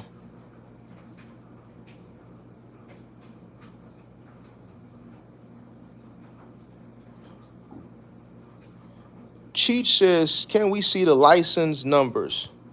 You talking about you want to see my MC number and my DOT number? Is that what you're asking? Is that what you're asking? Because if that's what you're asking, then I can answer that. The answer is absolutely no. It's absolutely no. Absolutely no. Either you can take the information at face value, or you can call me a fraud for all I care. I don't really care. I don't. People would tell you, I don't care. They said, man, you ain't got no trucks. I said, okay, show it. Never showed it. Took 2 years. I don't move when people want me to move to prove shit. You can listen to the information and be like, yo, dude know a lot of information, so he definitely either had to do what he's saying. He had to. Or you can just say, oh man, whatever. Either way, it don't make me no never mind. It don't make me no never mind. It don't.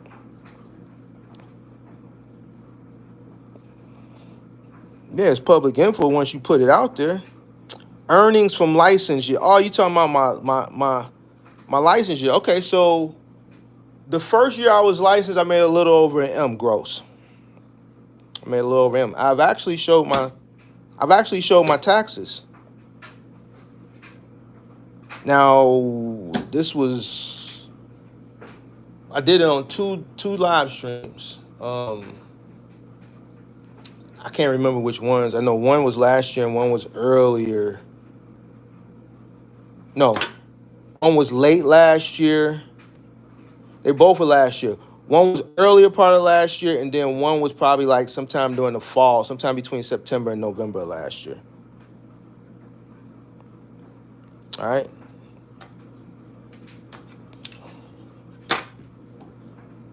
So, am I gonna go do it now because you asking? No. Do I know which live streams off the top of my head that they were? No. All right, but I did. So.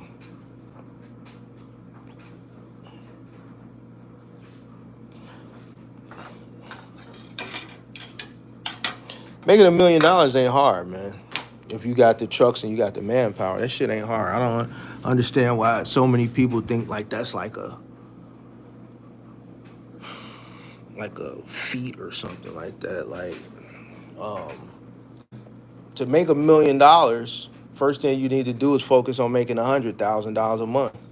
If you can make $100,000 a month, then that go you $1 million a year. So the easiest way to make $100,000 a month is find lanes where you can maximize, you can get a lot of gross, right? Find lanes where you can get a lot of gross.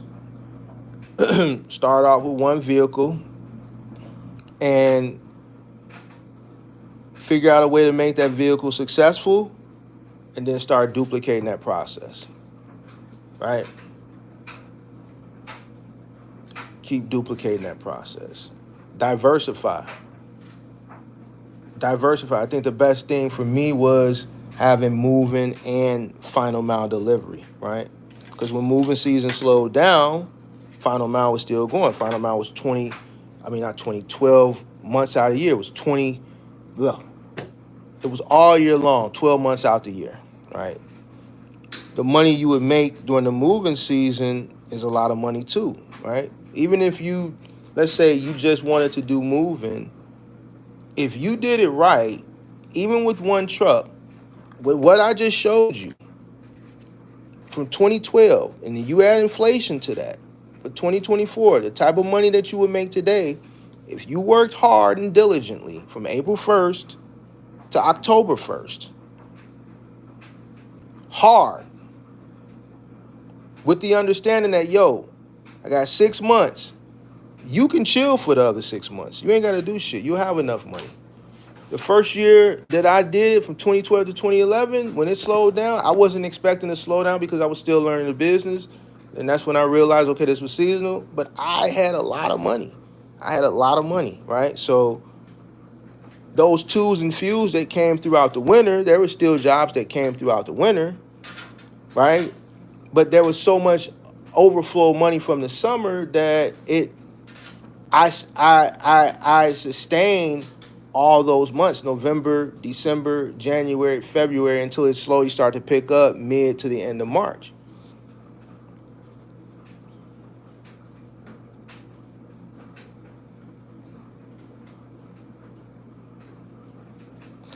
So, and And you're right. I started in that avalanche. Uh, I started in that avalanche, packing that back of that avalanche, and that avalanche wasn't even a full bid. If you look at a bid of an avalanche and you compare it to a bid of a Silverado or F-150 or a Ram, it wasn't even really a full size bid, and I made it work. Um, yep, I made it work. So, you know, you can definitely start from nothing, or humble beginnings, I should say, and scale up. It can be done. Um,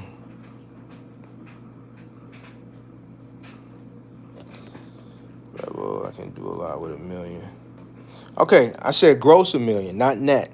I think a lot of people also get confused with the difference between gross and net. That gross of $1 million cost me $800,000. That $1 million gross cost me 800. It cost me 800 to make that million. So what's the profit margin there? What's the profit margin there?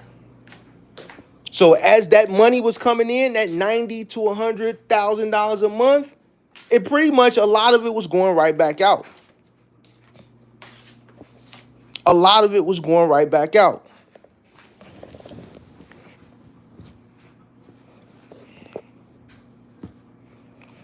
Correct. You know? But a 20% profit margin in this industry is exceptionally good. It's good. It's people that's operating in the negative.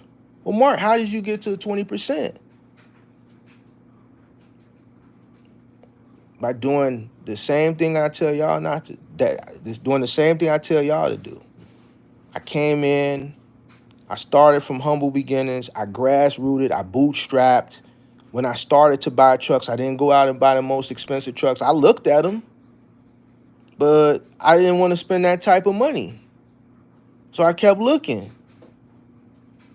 And I found a truck dealer that was an hour and 45 minutes away outside the city of Chicago in a small suburb. And this guy had a bunch of trucks because he would go to the budget auction and buy them. He would buy budget trucks and he would buy buses. So he had commercial buses, school buses, box trucks, 12 footers, 16 footers, 26 footers, right? And that truck that y'all saw me in when I was at the yard Monday, truck number 1 that I was charging up, that was the first truck I bought, was $7,900. I paid cash for it. And by me telling y'all that, y'all see I still have that truck today. The third truck I bought, y'all saw at the yard the other day. Second truck I bought, I sold that truck about a year ago. Because all the trucks, I numbered them in sequential order. So,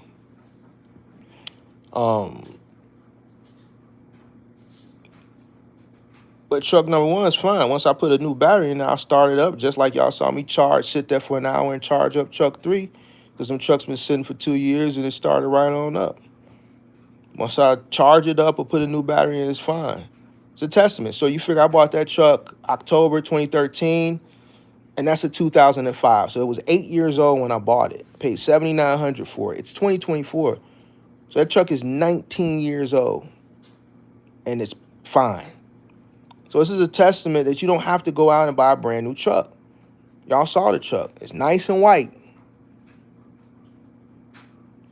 You don't have to go out and buy a brand new truck. I want to make money. All right? So that means I need to keep my costs down. How can I keep my costs down? Not buying a really expensive truck, but buying a good, affordable truck that's maintained. I'll spend the money by taking a mechanic with me because I'm going to a truck yard with 50 trucks and we're going to spend the day there. I planned on spending the day. We would go spend the whole day. We would get there when they opened. We wouldn't leave till they closed. We would test drive as many trucks as we could until, listen, all right, it's 12, 1 o'clock. We got to make a decision. All right. All right. Out of all the trucks, which one you like the best, Mark? All right. Well, which one? You the mechanic. I'm paying you. Well, I like these. This got this. I think these two you should choose from. These two. Well, which one would you go with? I'll go with that one. All right. Well, we're going to take this one. Me taking that mechanic with me is the reason why I still have those trucks today.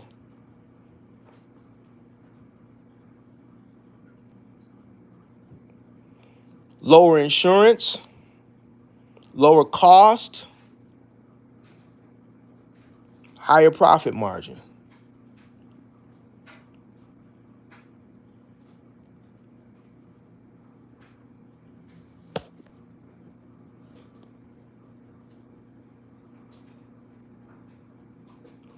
Mark, when you enter into the business, don't you need a truck that is no older than 10 years? So all that 10-year stuff, that's like that didn't exist back in the day. You had a truck, man. Companies cared if you had trucks. And not only did they care if you had trucks, how many trucks? You gotta understand, everything that a lot of people are getting into now, that are experienced and now getting into this business, I was in this business. I was entering into this business during the rise of what you guys are living through today. I was entering into the business during the rise of e-commerce, when logistics companies were building, when logistics companies were acquiring. Amazon wasn't the Amazon that you guys know today. I watched the rise of what you see today in Amazon. I was in the industry and witnessed that rise. I remember when they did their first $100 billion year. It was 2014 fiscal. The numbers came out in January of 2015. I remember it because it was a big deal on the news. And I'm in the industry. Everybody was talking about it.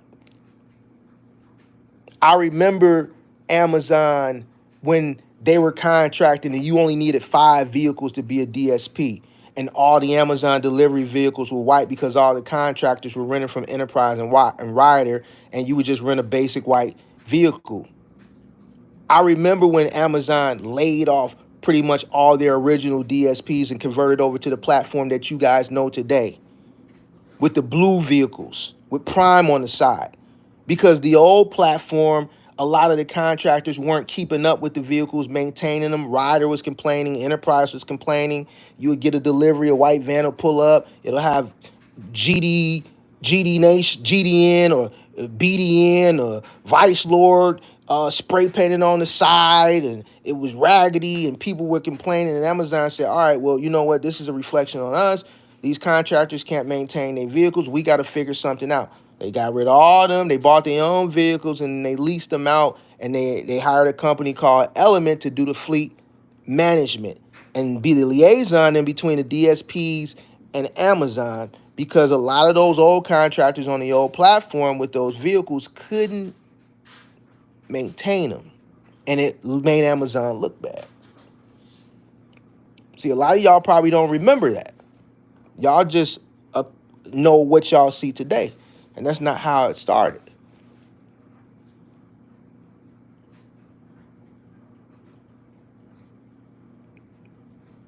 I remember when most 3PL companies were privately owned.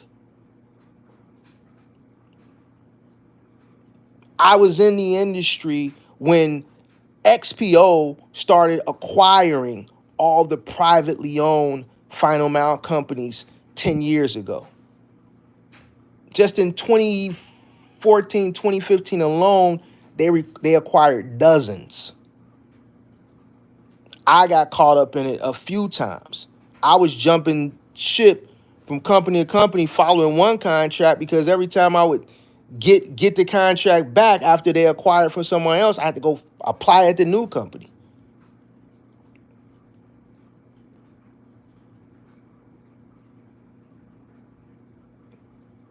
That 10-year-old truck thing, that's new. Now, some companies have that rule. Some companies will say 15 years. But that all depends on the company, all right?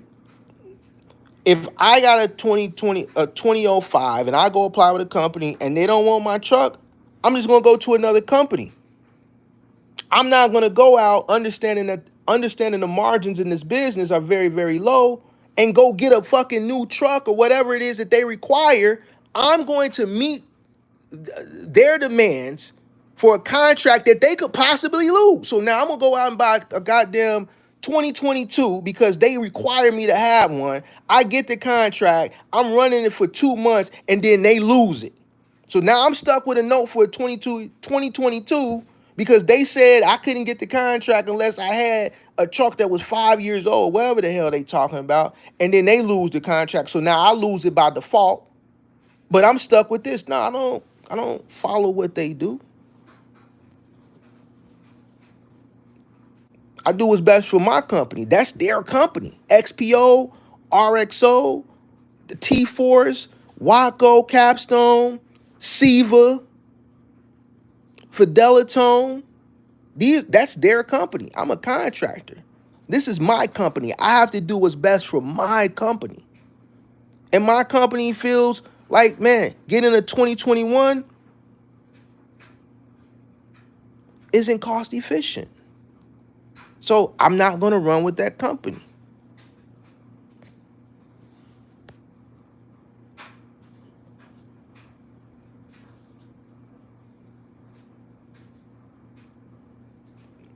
There's other companies out here.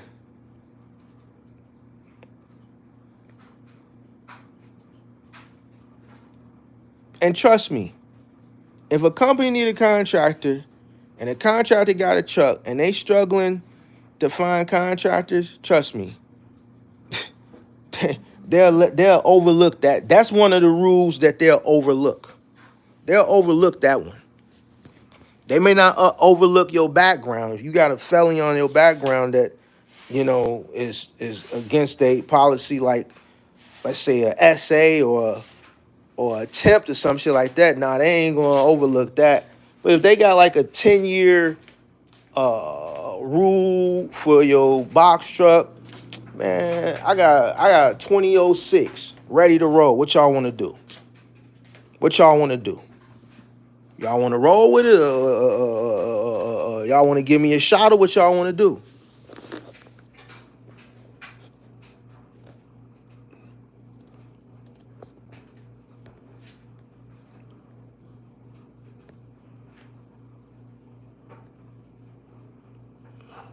We got a new member. Shout out to Cheech, part of the Mentor Gang now.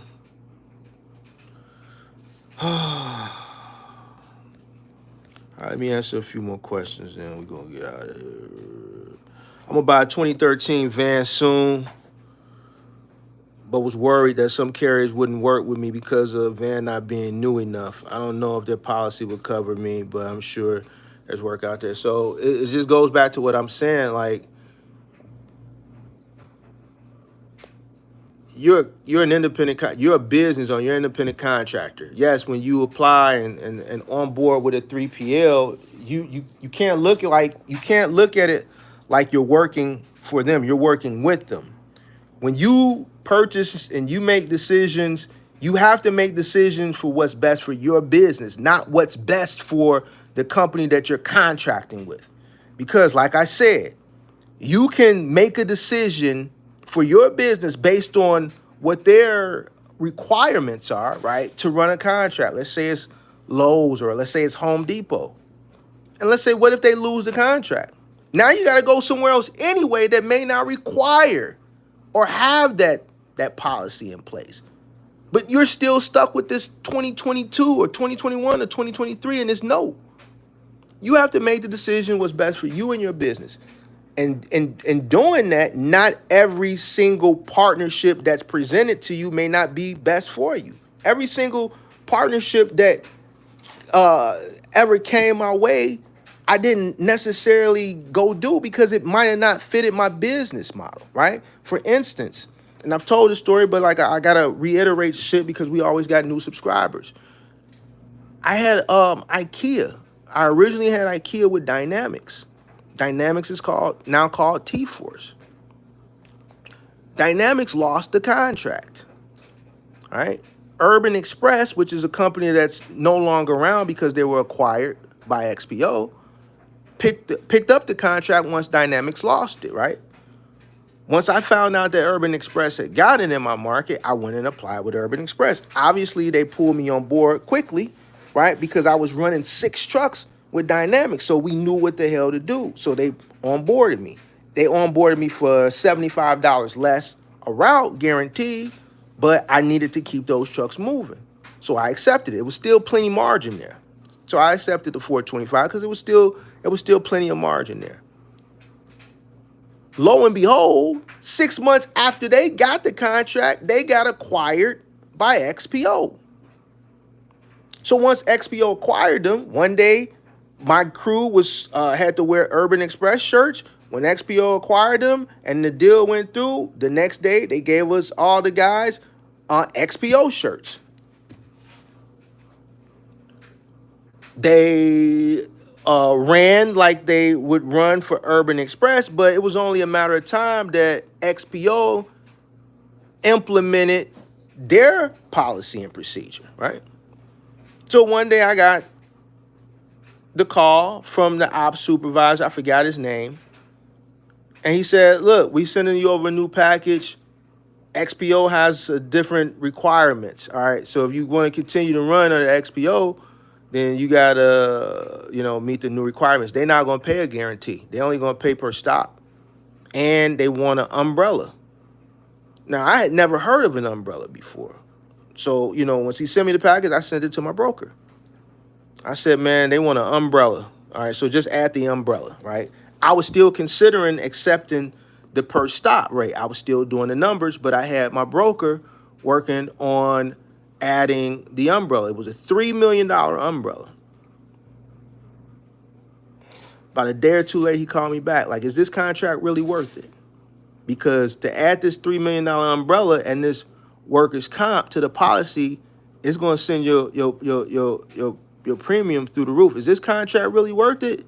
Meaning, are you getting paid enough to compensate for where my insurance is about to go to for this one funky ass contract? Now, mind you, I got other contracts. I still got 9 trucks over at Dynamics running Office Depot. I got 2 trucks running not Staples, but Select Express. I got other trucks running other shit on the final mile side of the business. But when I change my insurance, it changes in totality. Is this one contract worth it? At $33 a stop, when I originally got the contract with Dynamics, I was getting $500 guarantee Monday through Friday, $600 guarantee Saturday and Sunday, to $33 a stop, plus adding a $3 million umbrella on top of the $1 million general liability, $1 million commercial, all $100,000 in commercial cargo, plus workers' comp. No, it's not. I walked away from it. I walked away from it. Why? Because it wasn't best for my business. So I had to find something or repurpose those trucks somewhere else. And yes, I did find somewhere else to go. We just ended up putting those trucks over at Dynamics temporarily because I had a relationship already over there and we still had a bunch of trucks over there. And I repurposed a few more into moving. And then shortly after that, I became the 3PL. We started cross-docking, right? So you always have to make decisions for what's best for your business, because you can do something because they're requiring, but, they're not the retailer. If you're running 3PL, you're moving consumer goods for a retailer through a 3PL. And just like you have to meet certain standards to stay on board with the 3PL has to meet even higher standards in order to stay in good graces and keep the contract on the national scale with the retailer. Right? They're in constant competition to keep those contracts with other 3PLs. Just outside of the performance, the metrics of performance, It's the bidding process. Oh, yeah, SIVA has this contract, but XPO is bidded a lot lower. So ultimately, those savings get passed along to who? The consumer. If the retailer decides to go with the lower bid, then guess what? If XPO bids lower than SIVA, then shit, well, bye-bye SIVA, we going with XPO. And guess what? If you're running with SIVA and they lose it because they got outbid by XPO, that means you lost the contract by default. So no, I'm gonna do what's best for me and my business.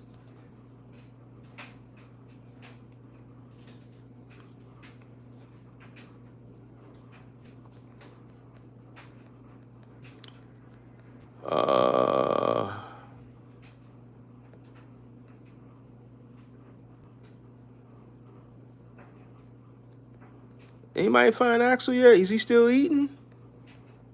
Man, because he got real quiet. He got real quiet, man.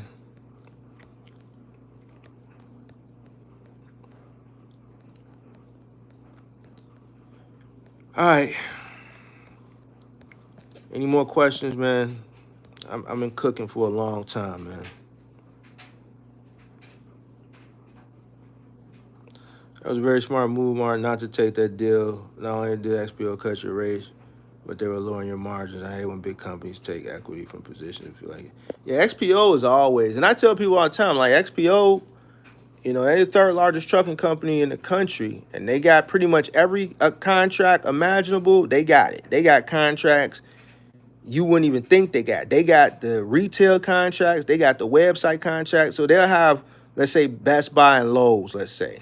And you can buy a Samsung refrigerator from Best Buy and Lowe's, and then they'll run that, But then they also got Samsung.com. So they also got the manufacturer contract, and you can just go on Samsung.com and, let's say, buy a refrigerator, and they delivering it from the web-based sales as well. They got every single contract.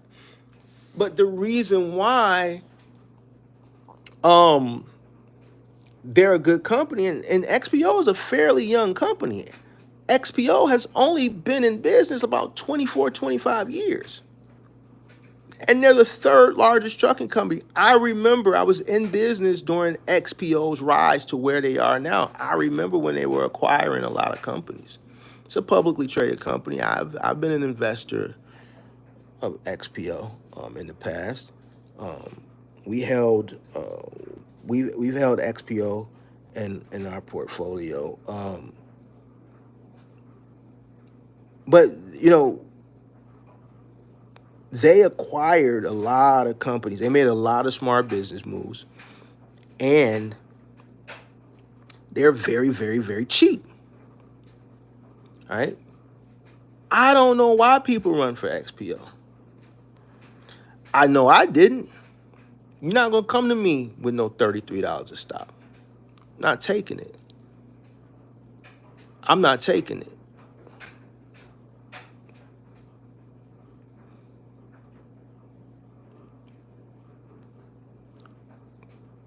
Nah, it's running long because it's towels. It's towels in there, Costas. There's a lot of towels in there. So, with these new dryers, they got that moisture sensing thing. So they stop once they don't sense any moisture anymore, which I don't like these new dryers. I really hate them. I like the old school dryers better. But these moisture sensor dryers, they just stop when they don't detect any more moisture. But I got towels in there, and I let my towels build up.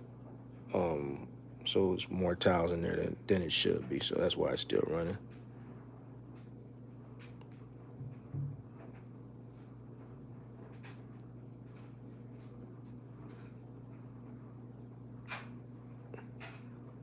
She's been putting me onto local businesses. I've been running deliveries for them as well. I was wondering how she knew all these people.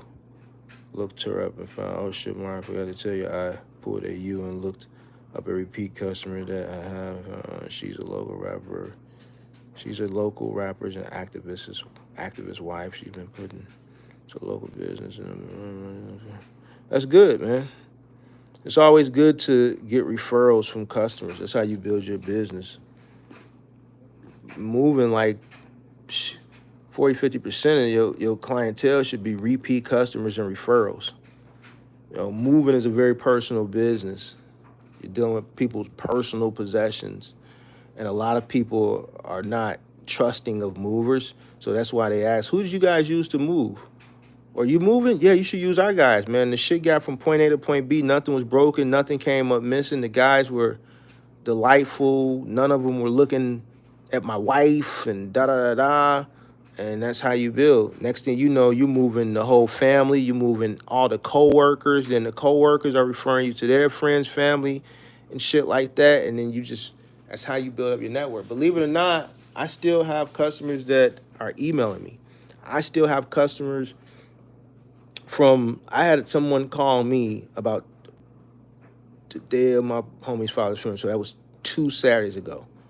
On my personal line, this is a customer for you to have my personal line, because I've had the same number since 2006. So when I first started 2010, 2011, 2012, I was using my cell phone, right? I was listing my cell phone on Craigslist. I had somebody call me 2 weeks ago on my cell phone and say, hey, you still moving? You moved me, I think she said 10 or 11 years ago. And obviously I told her, no, I've been retired since 2022. But here's someone that I moved 10, 11 years ago that still kept my number, that when it was time for her to move again, she reached out to me. I remember moving one lady 7 times in 1 year. I moved a lady 7 times in 1 year. I still get emails. Mark, it's time to move again. Mark, I know you told me last year that you've been out the business for a year. I know it's 2 years now, but I was just wondering, did you come back? Because I had to move last year, and the experience with the company that we hired wasn't as good as all the years of moving with your company. Do you have a referral, or did you decide to dive back into the business? Like, people still are reaching out, because I never cut my email off. I just closed the website down, but the email is still active. Um, so that's why the other day I was talking about customer service, or was it last night on the live streaming with the game show, why customer service is very important, especially when you're dealing with a customer. See, when you're dealing with a customer directly, it's different than you dealing with a customer when you're going through a third party, whether you're doing final mile delivery, or let's say you're doing OTR delivery. When you're charging a person a premium for something, $100, $200, $300 an hour, or you're doing a long distance move, you're charging a person like, I forgot who said that in the chat, 17,000 to go from Ohio to Texas, or me charging someone 25,000 to go from Chicago to California. That's a premium customer. That's a premium bill. Person paying me $25,000 for a few days, I'm going to treat that customer like Princess Diana, God rest her soul. I'm going to give that customer the red carpet treatment. This customer is finna write me a check for a quarter. That customer gets preferential treatment. Why? I'm going to tell you why. I've moved people long distance for work. Company is paid for it. And then moved them back. Long distance. Company paid for it. I'm not going to mistreat or not provide good customer service. We moved a lady from Chicago to Portland. And once she was out there 2 years, and whatever they had her doing out there at the Portland office, I think it was for, I don't know, one of these corporate companies, she moved back to Chicago. And guess what? She hired a Chicago company that she was accustomed to dealing with when we were moving her here locally, to move her back from Portland to Chicago. Now, what if we would have pissed her off on one of the local moves that we had been doing for her for years? We would have never got a chance to do the long distance move. What if we would have pissed her off and not rectified it when we moved her to Portland? We would have never got a chance to do the move back from Portland. You talking about, that's $8,000 I think we charged her.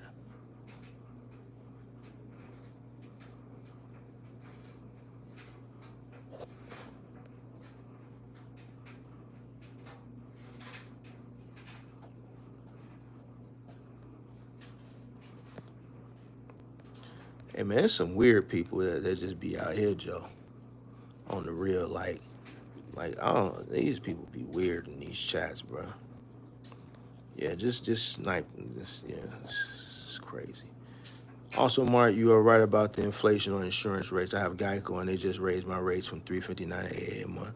No explanation this last month for it. Yeah, so what I was saying earlier, the insurance will probably eventually retrace. Parts are going down. There's some things that are still hot on the inflation report, but there's some things that are retracing. Auto parts is retracing. Um, um, One of the main reasons insurance went up, and I hear content creators talk about insurance and they just blame it on like the state and shit like that.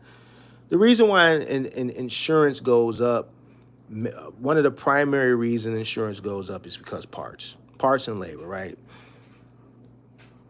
When they have to pay out claims, paying out a claim today is going to be more expensive than paying out a claim prior to the pandemic, right? Because parts and labor is higher. So if they're paying an exorbitant rate, right, then they have to charge more, and they're going to pass those excess charges along to the customer. It's just business.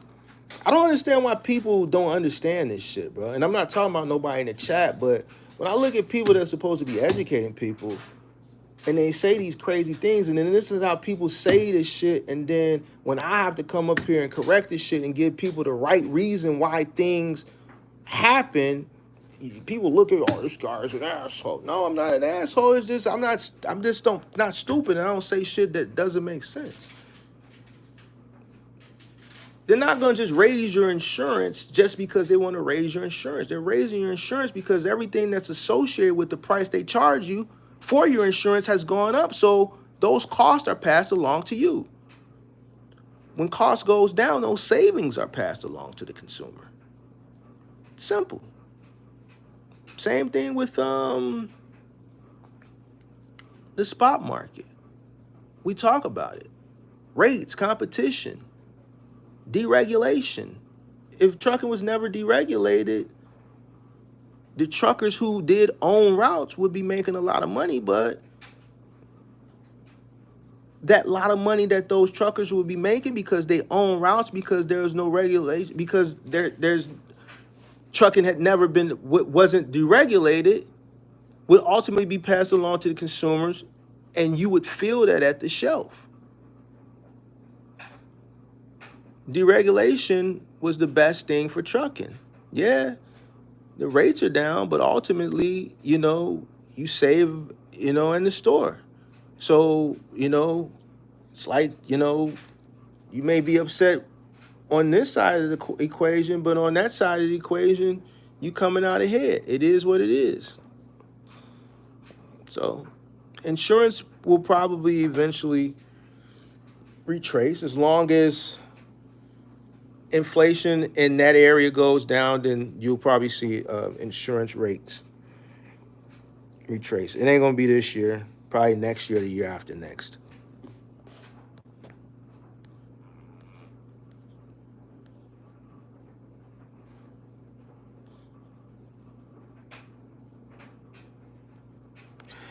Service departments aren't going to lower rates because labor. Okay, so once labor goes up, it's stuck there. It's up there. It's stuck there, right?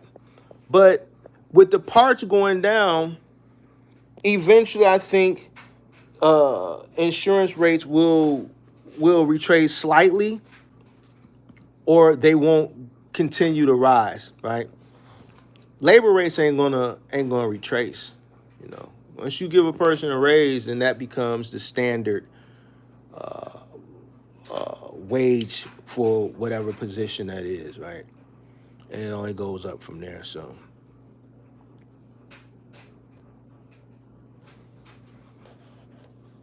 I was paying, we should push and keep trying, man.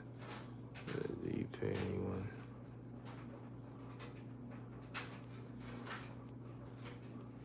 Yeah, I paid everybody that drove for me. I paid them.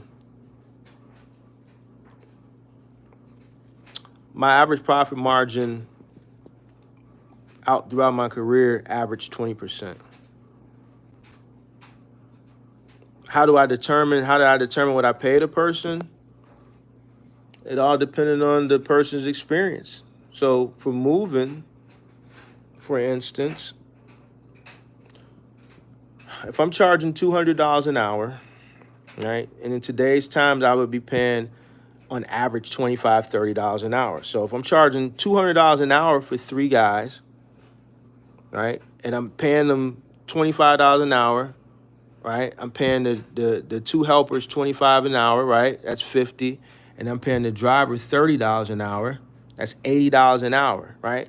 So on the labor, right, the company is making 120 an hour net profit, right. There's plenty margin there, right. On the truck fee, I'm charging, depending on the size of the truck, let's say if it's a 16 footer, 150, 26 footer, I'm charging a minimum 225, depending on where the truck is going. That's all profit. That doesn't go to anybody but the company, right? So for labor, um, there's plenty of room, uh, uh, there's plenty margin, margin room, right? So even if I needed to give a raise, right, if let's say my driver wanted a $10 raise, I still have room to give him a $10 raise, right? Now my margin is 110 an hour, right, and I'm paying those three guys, my labor rate is $90 an hour. Company's making 110. Let's say the helpers want a $5 raise apiece, no problem. Now the profit margin net for that crew is $100 an hour. So the company is taking 50% profit margin off the labor, just off the labor. The company is making $100 an hour off the labor, off these guys, their backs, their hips, their legs, their muscles. There's plenty of room. Now for the final mile, that all depends on what the job pays. If it pays per piece, if it pays per stop, if it pays per route. For instance, when I was doing Office Depot, I negotiated a guarantee of $300 per truck, per route, per day. Right? You get what you negotiate. See, they weren't trying to give me that. See, they wanted to give me the per piece pay like they gave everybody else. No, you can't give Mark a per piece pay. Mark don't go on a per piece count. Why? Because you want Mark to come in here with a whole fleet of trucks. So you got to pay Mark. I need $300. Well, Mark, can you do $250? No, I can't. Can you do $275? Nope, I can't. I need $300. Why? Because I already know what it cost me to run. I know it was going to cost me somewhere between $60 to $100 a day to operate that truck. I knew that in order to retain, labor wasn't an issue for me at that time.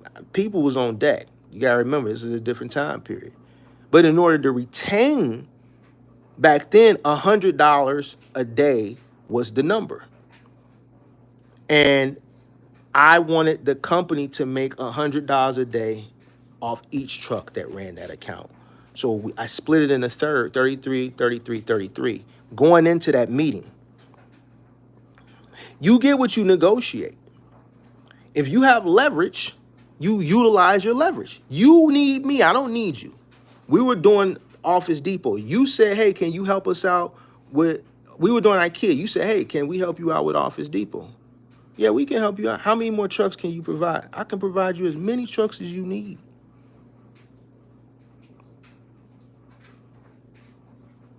But it's going to cost you. This is what it's going to cost you. You get what you negotiate. It's my business. I don't conform to what it is you want to pay me. We're working together. We're partners. You want to do business with Mark, this is what it's going to cost. Because this is what I need in order to sustain. If you can't meet me here, then unfortunately, we can't do this deal. Maybe we can do a deal later on in the future.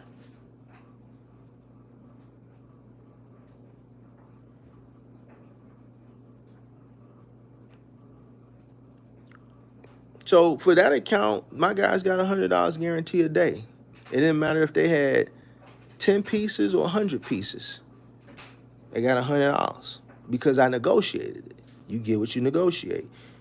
Let's say for IKEA, we were getting $500 guarantee, Monday through Friday, $600 guarantee Saturday and Sunday.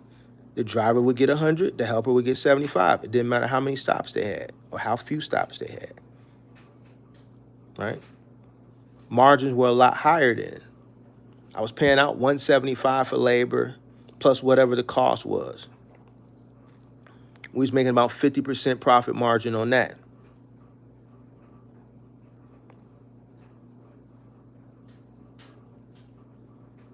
Right? The reason why I was able to have these big margins is because I negotiated. But then I had contracts that I lost on knowingly every day. Select Express, I lost on Select every single day. But because my margins were so high on all these other contracts I had, and then my margins were really, really high with moving, I could afford to run Select Express at a loss, right? Which ultimately lowered my margins slightly with everything else as a collective, but I still needed to do my philanthropy. There were still people that I knew, people that were getting referred that needed work, and I was willing to allow people to provide opportunity for people, knowing that we were operating these contracts at a loss, but it was keeping people employed.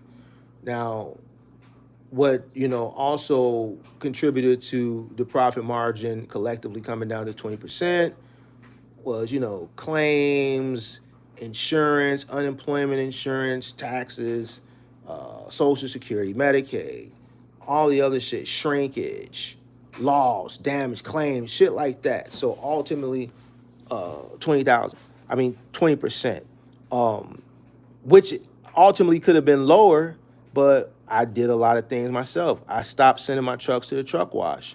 I'm like, I got a warehouse. I went to Menards. I bought a goddamn power washer. I would wash the trucks 3 times a year. Memorial Day, July 4th, Labor Day, right? The 3 holidays, summer holidays. I would get up early in the morning on that holiday. I would go to the yard and I would watch every single truck one by one myself. It would take all day. I would have to move everything, and then I would get on the inside of the truck and I would power wash the floor and the walls, and I spent my whole day power washing trucks. But look how much money I saved, So I did things like that that contributed to me operating at a 20% margin consistently overall.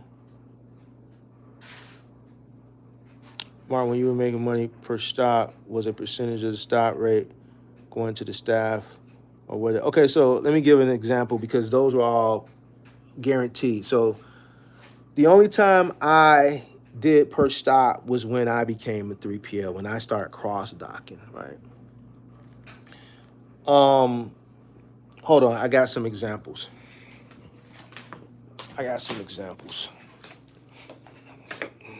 Hold on one second. Let me I think I got them in. Hold on. Let me go get some examples. Give me 1 second.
All right, so I see the shit, but it's in storage, and I'm not gonna dig through all that shit. I'm gonna have to that stuff out and show it at another time. But I was gonna pull out some manifests. I got a bunch of manifests, um, and so when we started doing the per stops, we would have to pay. So depending on what the stop paid. So like say for instance, I think Nordic Track we was getting $85 a stop.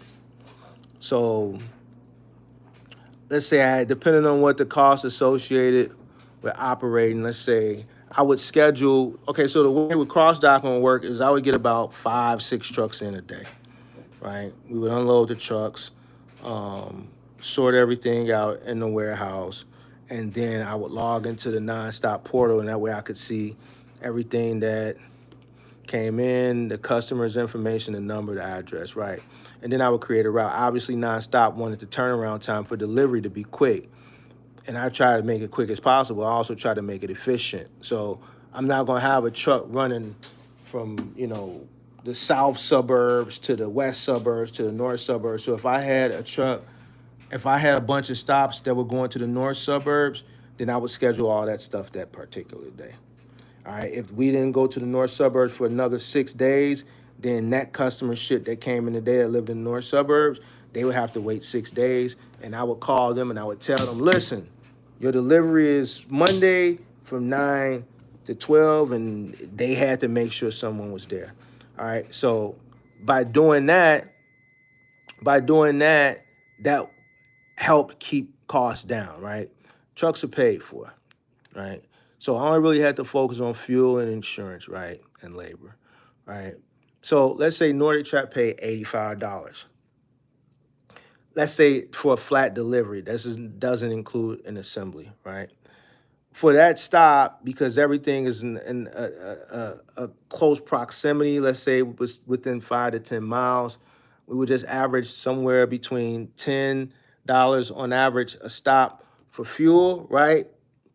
Based on the total amount of fuel that was burnt, right? It would average about somewhere between, let's say, $5 to $10 a stop for fuel, and then we would do the labor. So for this particular stop for Nordic Track, an $85 delivery that might have been a threshold delivery, the driver would make $20, the helper would make 15, right? So that would pay $35 plus $10 for the cost of that delivery as far as truck fees. So $45, right? So the company would make $40 on that stop. So a little less than 50%. Now, every single stop didn't pay the same thing. A Nordic Track stop didn't pay like a US Mattress stop. US Mattress stop is not paying $85. US Mattress stop might have paid $40, right?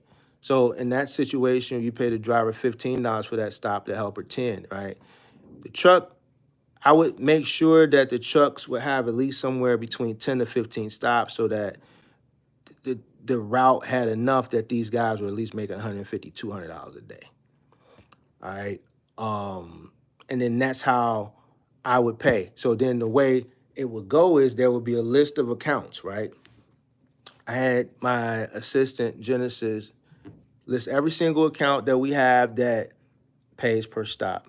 And then I saw what we were getting paid on every single tier, whether it was curbside, threshold room of choice, or white glove. And then I could determine what we could pay the driver and the helper for each stop. So then they got a legend, right? Would say, okay, so for US Mattress, driver 15, helper $10. White glove, threshold, white glove, curbside. So it might have played that minimum. If it was a threshold, then the driver might have got 20, the helper might have got 15 or 10. If it was a full service white glove, the driver might have got 25, the helper would have got 15. But it was a legend there, okay? So then there might have been Webster same thing. Wayfair, same thing. So each employee that ran this this contract where we were delivering straight from our warehouse cross dock, they would all have a legend to know, okay, this stop is a Wayfair, so it's a threshold, so that means I get paid $25 for this stop. So that they could keep a track of what they were getting paid also. So that's what we did for the per stops.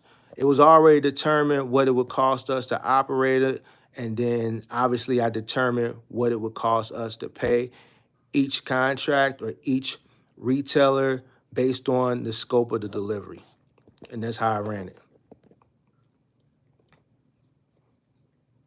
What would you say the bare minimum would be need to create a trucking business without a driver myself? What would you say the bare minimum I would need to create a trucking business? You talking about money? You talking about money, man. Honestly, in today's time, as far as money, probably 20 to 30 grand. But I'm gonna be honest with you, running a trucking business and you've never ran a trucking business, I wouldn't suggest it. If you're gonna run a trucking business, you're gonna remove yourself, you first need to run that truck yourself.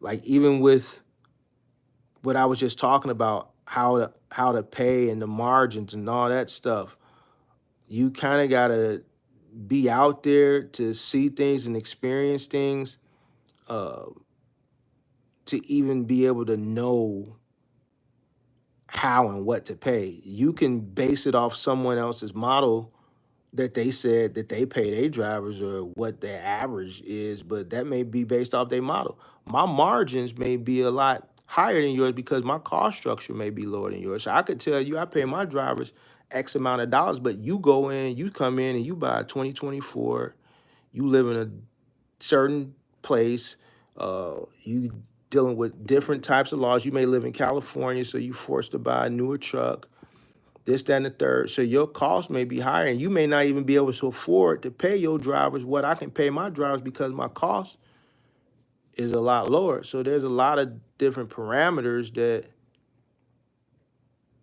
you first must fill out and understand to be able to know how to even run your business with an employee. And the best way to do that is get out there yourself, because now you can, you know, see what you can and what you can't do.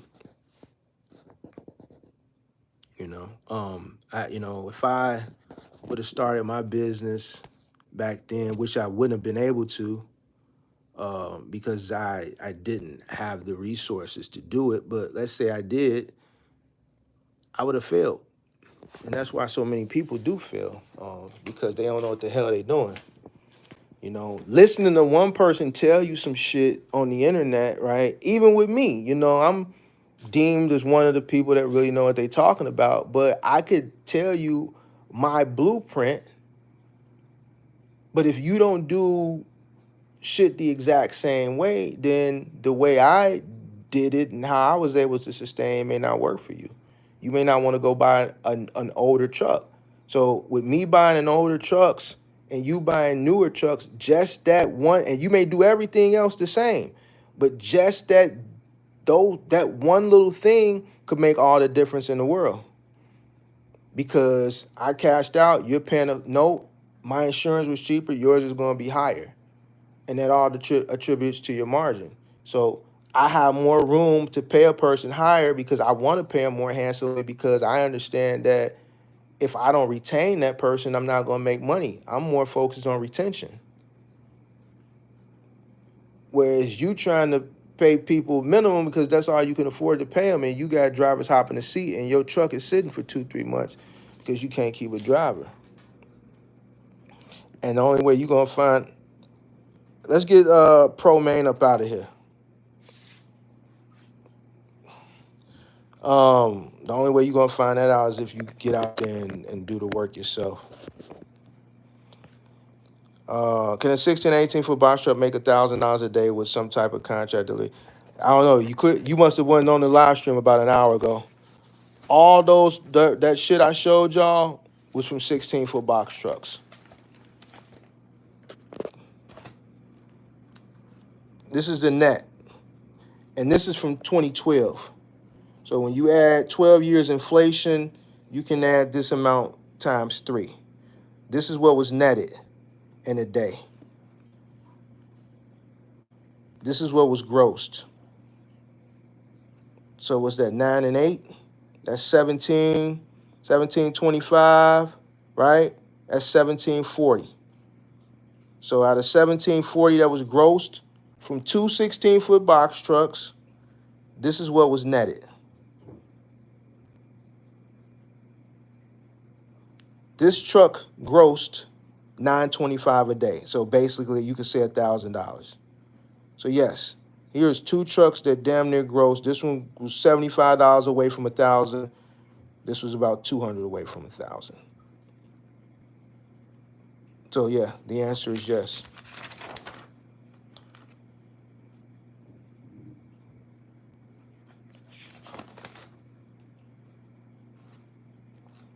$985 that truck made that day.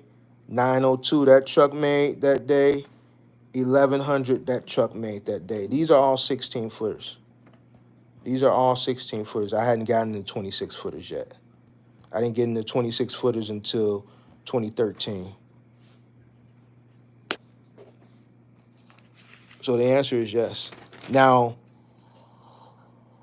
contract delivery, the answer is no. The answer is no. You got some 26-foot box truck guys that are running contracts that can't make that type of money a day.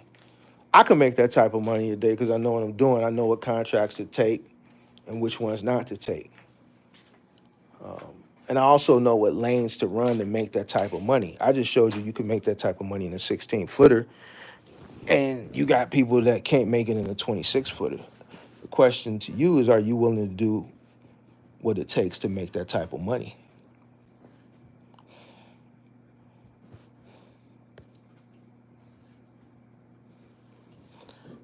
Great. Since 2010. All right, man. I maintain somewhere between 100 and 150 people for the past couple hours. It's 10:30. I am going to retire for the evening so that I could wake up early and be barricaded in the crib again, like they say. Hey, this is the fruit of running a successful business so that you can be barricaded in the crib. All right. So I'm finna go chill out. I'm finna cake on the phone for about 10 minutes. I'm gonna go to bed so I could wake up tomorrow and do absolutely positively nothing. I'm probably gonna, look at my portfolios for about 10 or 15 minutes, and then I'm gonna go back to being barricaded, doing absolutely nothing, while my assets are out in the field doing the work for me. All right, that's the key. Build your business so that your assets, your money, turn into your employees, and you send them out to do the work, and then come back while you barricade yourself in the crib. All right, can somebody pass that along to the miserable people, all right, that say dumb shit out their mouth? All right. Not the content creator, but the subscribers, not my subscribers. Mark, with the market, how is it now hypothetically? How long would you give yourself for an exit when it'll be active in the business? And what's the number you make before you walk away? Man, each person gonna be different, bro. You gotta understand, like,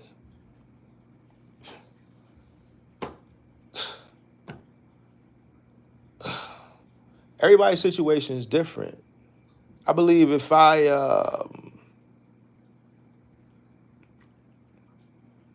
believe if I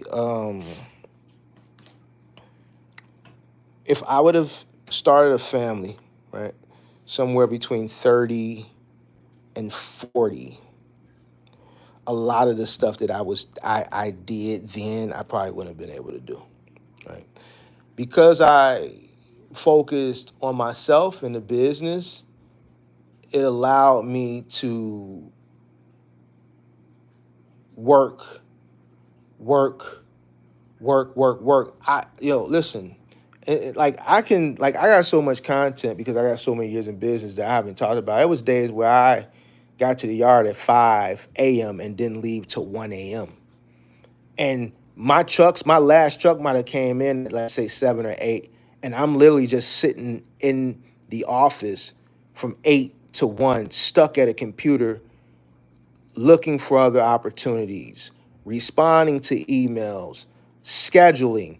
One day I sat there all night going through the cameras trying to break up a fuel theft ring, looking at all the Fleetmatics, the fob and shit like that, looking at the dry report, matching it up. Okay, they pumped gas twice this day.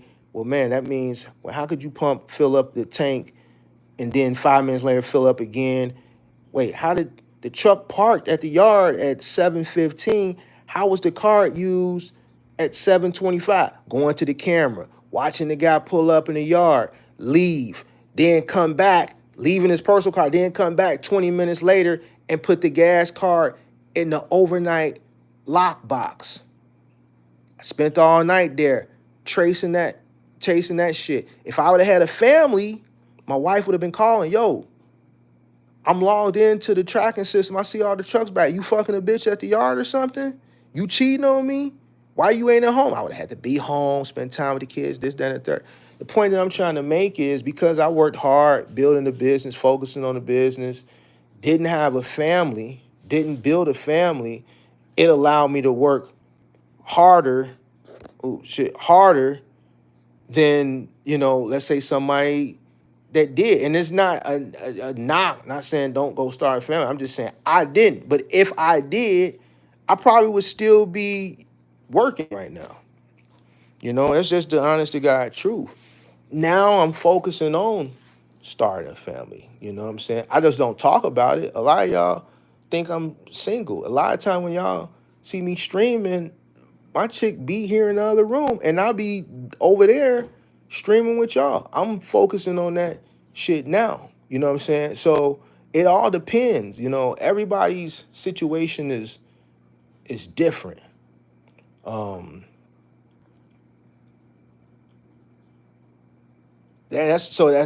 really can't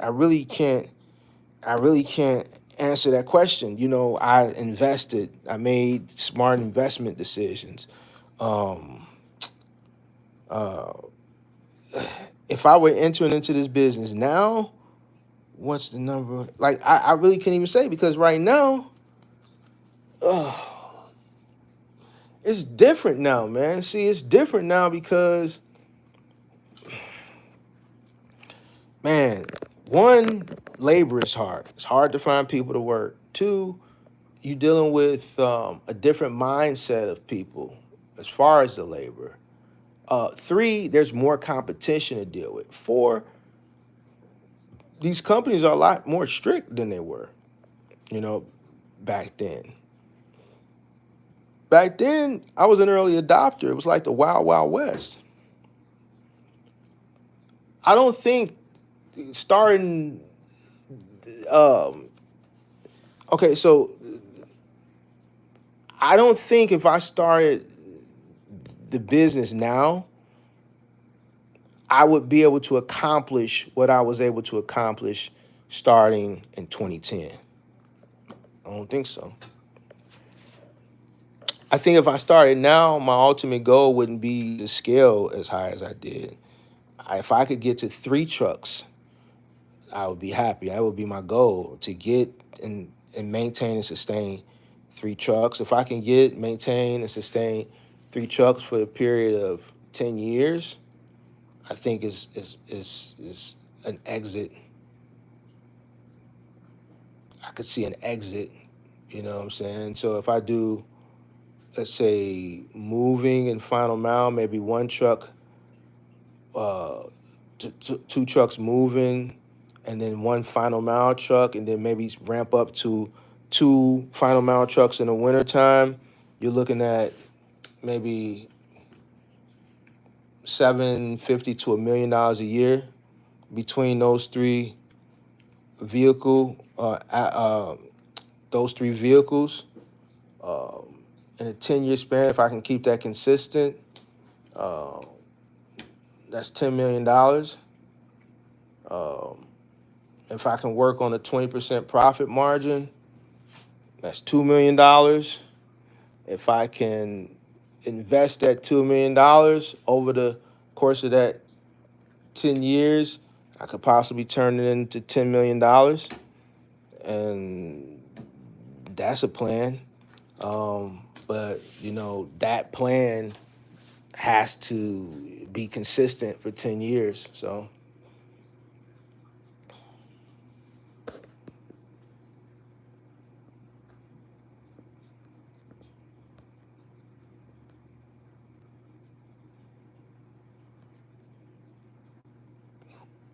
hey, Mark, do you ever check your DMs? Sometimes. I mean, I just have so many DMs. So many people want to get in tune with me. So many people want me to mentor them, and I don't do mentorship. So I try not to. I just got tired of telling people I don't do mentorships. So I look at them. I try to answer. Maybe I might answer 20 a week. Um, but for the most part, they just got so out of hand that it just became too difficult to um, keep up with them. So um, yeah, unfortunately, I'm just so the DMs are overwhelming.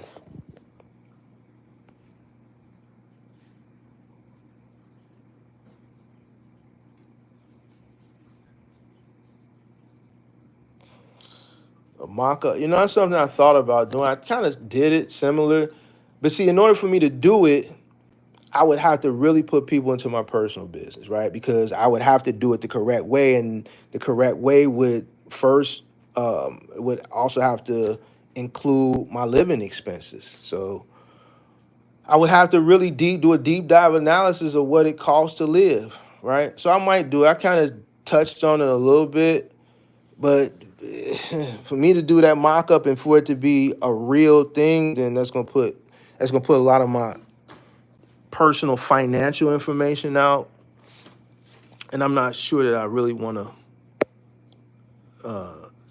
do that right now. What I can tell you, if I wanted to start a box truck business right now, I would have to give up a lot of shit. I wouldn't be able to, with what a box truck business owner grosses and what they're able to pay themselves, I wouldn't be able to sustain just even my living.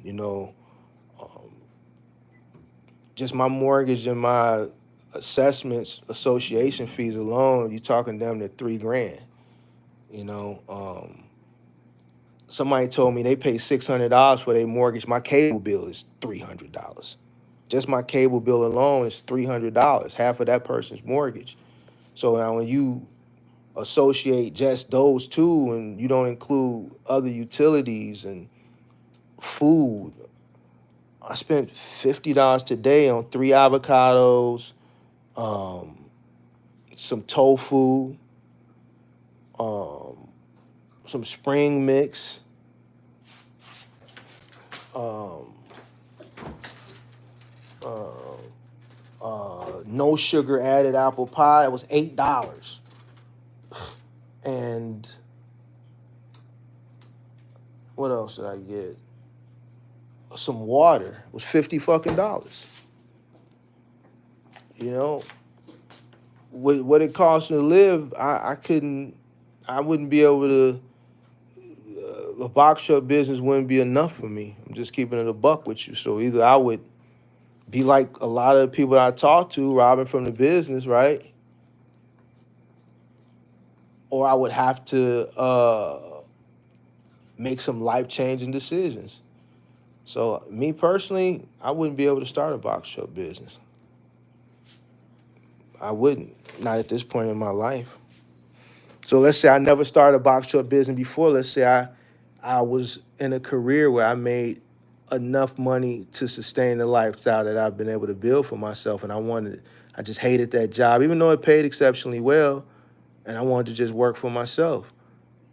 It would be more wise for me to stay at that job because a box truck business wouldn't be able to sustain the lifestyle that I've built for myself. And I think that's where a lot of people make a mistake at as well. When I talk to a lot of people who want to transition from working for a company to working for themselves. But yeah, I may put something together. I may put something together one day.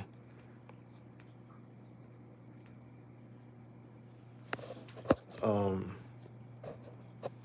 Shout out to John. I had to pull T for 275 a day contract for a sprinter van. Cool for me plus the moves, but they wasn't trying to pay at first.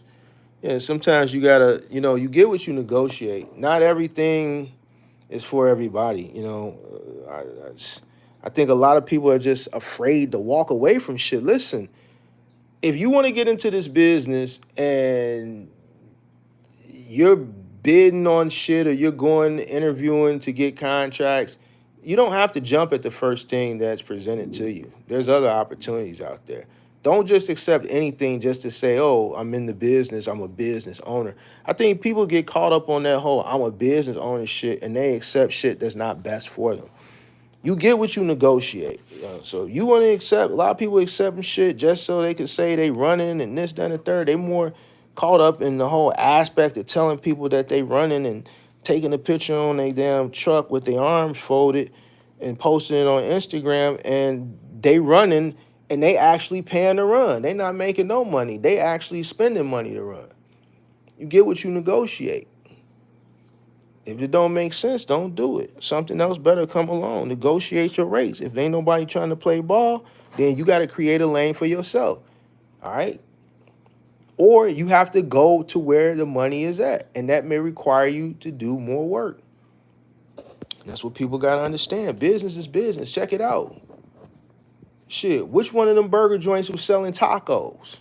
Ain't this burger joints now selling tacos? Why you think they selling tacos? Why? Because you see, we got an emerging population of South Americans coming into the country now. So guess what? We selling less burgers. All right, now let's start selling some tacos. You got burger joints selling tacos now. Did you think in a million years that some of these burger joints that now are putting tacos on their menu thought they would ever put tacos on their menu? Of course they didn't think that. But guess what? They have to transition to accommodate the times that we're living in. If they want to continue to stay in business, then the place that was once known a burger joint now sells tacos. If I got a box truck and OTR ain't cutting it no more, but Mark keep talking about this moving, he keep bragging on this moving, and I've been seeing people come into this chat that's been saying, man, Mark, you was right, that moving money different. I see more and more people, then man, you might go out the truck. You got a truck. You decide to be a business. You got to go where the money is at. Point blank, period. Listen, if it's slow, if it's a slow moving month for me and this customer call and they got a long distance move and I don't want to go cross country, guess what? It ain't about whether I want to go. I got to go because guess what? This one move is going to make up for the days that it was slow. This might be a 10 or 12, $13,000 move. All right, so boom. Now we call back up. We made up. You got to do what you got to do. You think, I say it all the time. I was not on a truck from 2013 to 2020. 7 years I'm sitting in an office. Pandemic comes. People get free money. Nobody want to work. I ain't been on a truck in 7 years. I wasn't the Mark you see in shape today. This wasn't Mark in 2020. Mark had a gut, a belly, all type of shit. Out of shape. Why? Because I was chilling. I got my brother operations manager, I got Stack Fleet manager, I got Genesis handling all the paperwork. Once everything was done by 10 o'clock, all the trucks is gone. Everybody on their route. I didn't respond to every email. I'm in my office with the door closed. Sometimes I'll be in there. I got a leather sofa in there. I'm taking a nap. I'm asleep. I'm eating. We ordering food and everything. I'm chilling. I would have never thought in a million years that a pandemic would come and everybody would be rich overnight and get PPP and all this money and nobody would want to come to work. It forced me to have to get back on the truck and get out there. Did I want to do it? I'll never forget, it was March of 2020 or April, because everything was shut down for 2 weeks. Lori Lightfoot came on the news and she said, all right, we're going to put out a list of essential, non-essential. If you're essential, you're following the list, you can open for business. All right, we open for business. Nobody wanted to come back after those 2 weeks, and the money hadn't even started flowing yet. I lost a good amount of people just in those 2 weeks of being closed until our industry was deemed essential, and the money hadn't even started flowing yet. By April, end of April, I said, man, I got to get out here. I got to get back out here. Did I want to do it? No. I did not want to do it. I battled myself, but I didn't have any choice. That gut, it wore off quick. Running up and down them flights of stairs, that shit went away quick. And I had to do that from 2020, 2021, and 2022. By the end of 2020, I said, listen, I don't know how long this shit gonna go on, but if it goes on another year, another 2 years, I'm giving myself to the end of 2020. I already worked damn near most of this year. I'll work another year. We'll reassess this at the end of 2021. If this shit is still going on by 2022, I'm going to make sure that by the end of 2022, I'm done. And by the end of 22, I was done. I did what I needed to do. I recalculated my exit plan of 2025 to 2022. As I saw things shift, I shifted with it. When I saw that the market was topping out, I took advantage of it by offloading trucks at an exorbitant amount of money, some shit that'll probably never happen again. And I made the right decisions. I had to change course, and that's what business is. You could have an original plan, but a monkey wrench get thrown because you don't know what the future holds. So, Burger King is definitely selling tacos on the West Coast. You're right, Mark. I know. So, Burger King selling tacos now, and it's a reason why. Y'all know the reason why, all right? So they're adjusting to what's going on out here, right? Because they want to stay in business. I mean, shit. McDonald's is already telling you people spending less money. Look at the numbers. Look at their earnings report. McDonald's is telling y'all, yo, our numbers are down. We're McDonald's. Our numbers are never down. Eventually, McDonald's going to start selling tacos.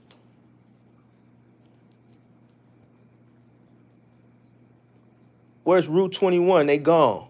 Red Lobster about to file for bankruptcy, but they just closed another 35 stores. They finna announce that they finna file for bankruptcy. Red Lobster. It's a lot going on out here, man. It's a lot going on out here. And, a lot of these legacy companies, like Red Lobster and some of the other ones that have already perished, if they don't adjust their business model, right, then they're going to ultimately fail. All right, we look at Red Lobster and McDonald's, okay, they survived the pandemic. So what's the issue now? I know what the issue is. They're traditional, right? The consumer that's dining out today, okay, so let's take Red Lobster, and then I'm going to get out of here, because I just actually had this conversation earlier. Red Lobster is a traditional restaurant. To the boomers, like my mother and maybe some of you guys' parents, Red Lobster, I remember Red Lobster was creme de la creme. Like, Red Lobster? Like, wait, what? Red Lobster? What? You went to Red Lobster? What?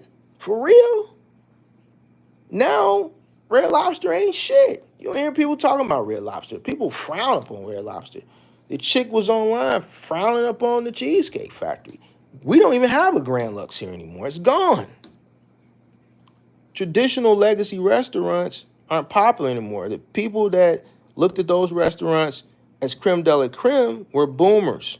Generation X. Boomers are dying off. The younger generations, the millennials, the Generation Z, the restaurants, that consumer dollar, they frequent experience-based restaurants. They go to Salt Bay, and if you come here locally, they're in the Fulton Market District. They're going to those restaurants where they're bringing out the plate and the smoke is coming from the plate and it's on fire. They're bringing the dessert to you, the little banana bread cake, and then they're lighting the plate on fire and they're burning the cake and it's fire coming out of it. Or you'll go to Frontier and they'll bring out the platter with the alligator laying on the platter with his mouth wide open with the apple in his mouth, and then they stick a fucking stick in it, and then they slow roast the whole damn thing in front of you, and then you pay $1,000 for that dinner. But you got to bring 9 friends with you so you can all split the bill. These are the restaurants that are making the money. All right, so boom. Red Lobster, the endless shrimp ain't gonna cut it no more. The endless shrimp is what has got them in the place that they're in right now. To be honest with you, if they're not willing to adjust their business model to something more entertaining, if they don't add a level of entertainment and experience into their business model and switch up their menu slightly, then they're going to go out of business. You got to adjust. And I'm using other industries and kind of paralleling that. Same thing with this box truck thing. Yo, if one thing ain't working, you got to look at this shit from a wide lens and see, all right, well, if that's not working, what is? Well, I got a truck. I'm a business owner. I can't say what I don't want to do. I want to stay in business. So I got to lace up my boots. In 2020, I had to lace them boots back up again. And, you know, a business owner ain't going to say what they don't want to do when they got a tool.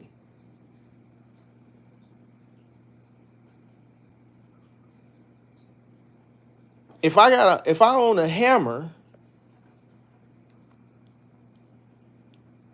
and I'm used to just getting paid to put nails in a few pieces of plywood, and I've been getting by just putting a few nails in a few pieces of plywood every single day and making a good living from it, and then it gets to a point where I can't get paid for just putting a few nails in a few pieces of plywood every day. Now I got to go build a whole house. Well, man, that's too much work. I've been making decent money just by putting a few nails in a few pieces of plywood every day. Now I got to go build a whole house?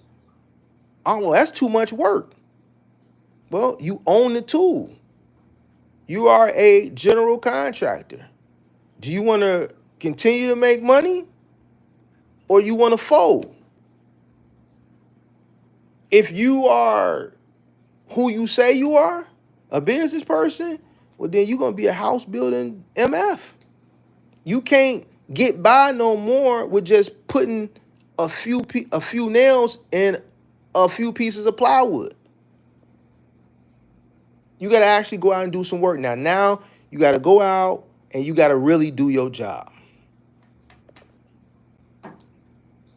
Because if you don't and you own the tools and you call yourself a business owner, you was just flogging. A business owner is going to do whatever they need to do to make sure they stay in business. If I see that I own a restaurant and there's a restaurant across the street and we notice for some reason they get more business later at night when we close at 6 because I want to get home and spend time with the family, but they make most of their money from 8 to midnight. They make more money from 8 to midnight than we make all day. And our food is actually better than theirs. So because we're closing early and it's right down the street from the after hour spot or the after work spot or the day party spot or the spot where people go to the clubs, and after these people drink, these bars, they want to stop here and get a hot dog and some tacos or whatever the case may be. This is their only option. But this traffic doesn't exist during the hours that we work. Well, you know what? I guess we gonna have to stay open to midnight now. So now something has got to get neglected. Even I'm gonna neglect the business, and ultimately the business is gonna fail because the foot traffic is only going to this place because that's the only option. I'm gonna split that traffic in half and make up for the dollars that I lost on the earlier part of the day since there's more traffic at night. But now I got to neglect family time. Well, guess what? I'm going to have to neglect family time because I decided to be a business owner, and the business comes before everything except God. It's God, business, then everything else. It's God, business, and everything else because I can't take care of the family if the business is not making money. The business is my career. If I'm laxy-daisy on the business, how can I provide a level of comfortability for my family? It's God, business, and everything else. I gotta neglect family. Wifey gonna have to stay home with the kids. It's gonna have to be one of them situations where they don't see daddy that much because daddy is busy working, flipping burgers, whatever the restaurant sells to continue to provide a comfortable living for the family. And that's just what it is, man. All right. You can't land that Home Depot contract with a 16-foot box truck. You need a 26-footer. All right. I'm going, y'all. I cooked up for long enough and maintained 100 to 150 people for like 3 hours. So, by just straight cooking. So, I'm going to get out of here, man. I appreciate y'all.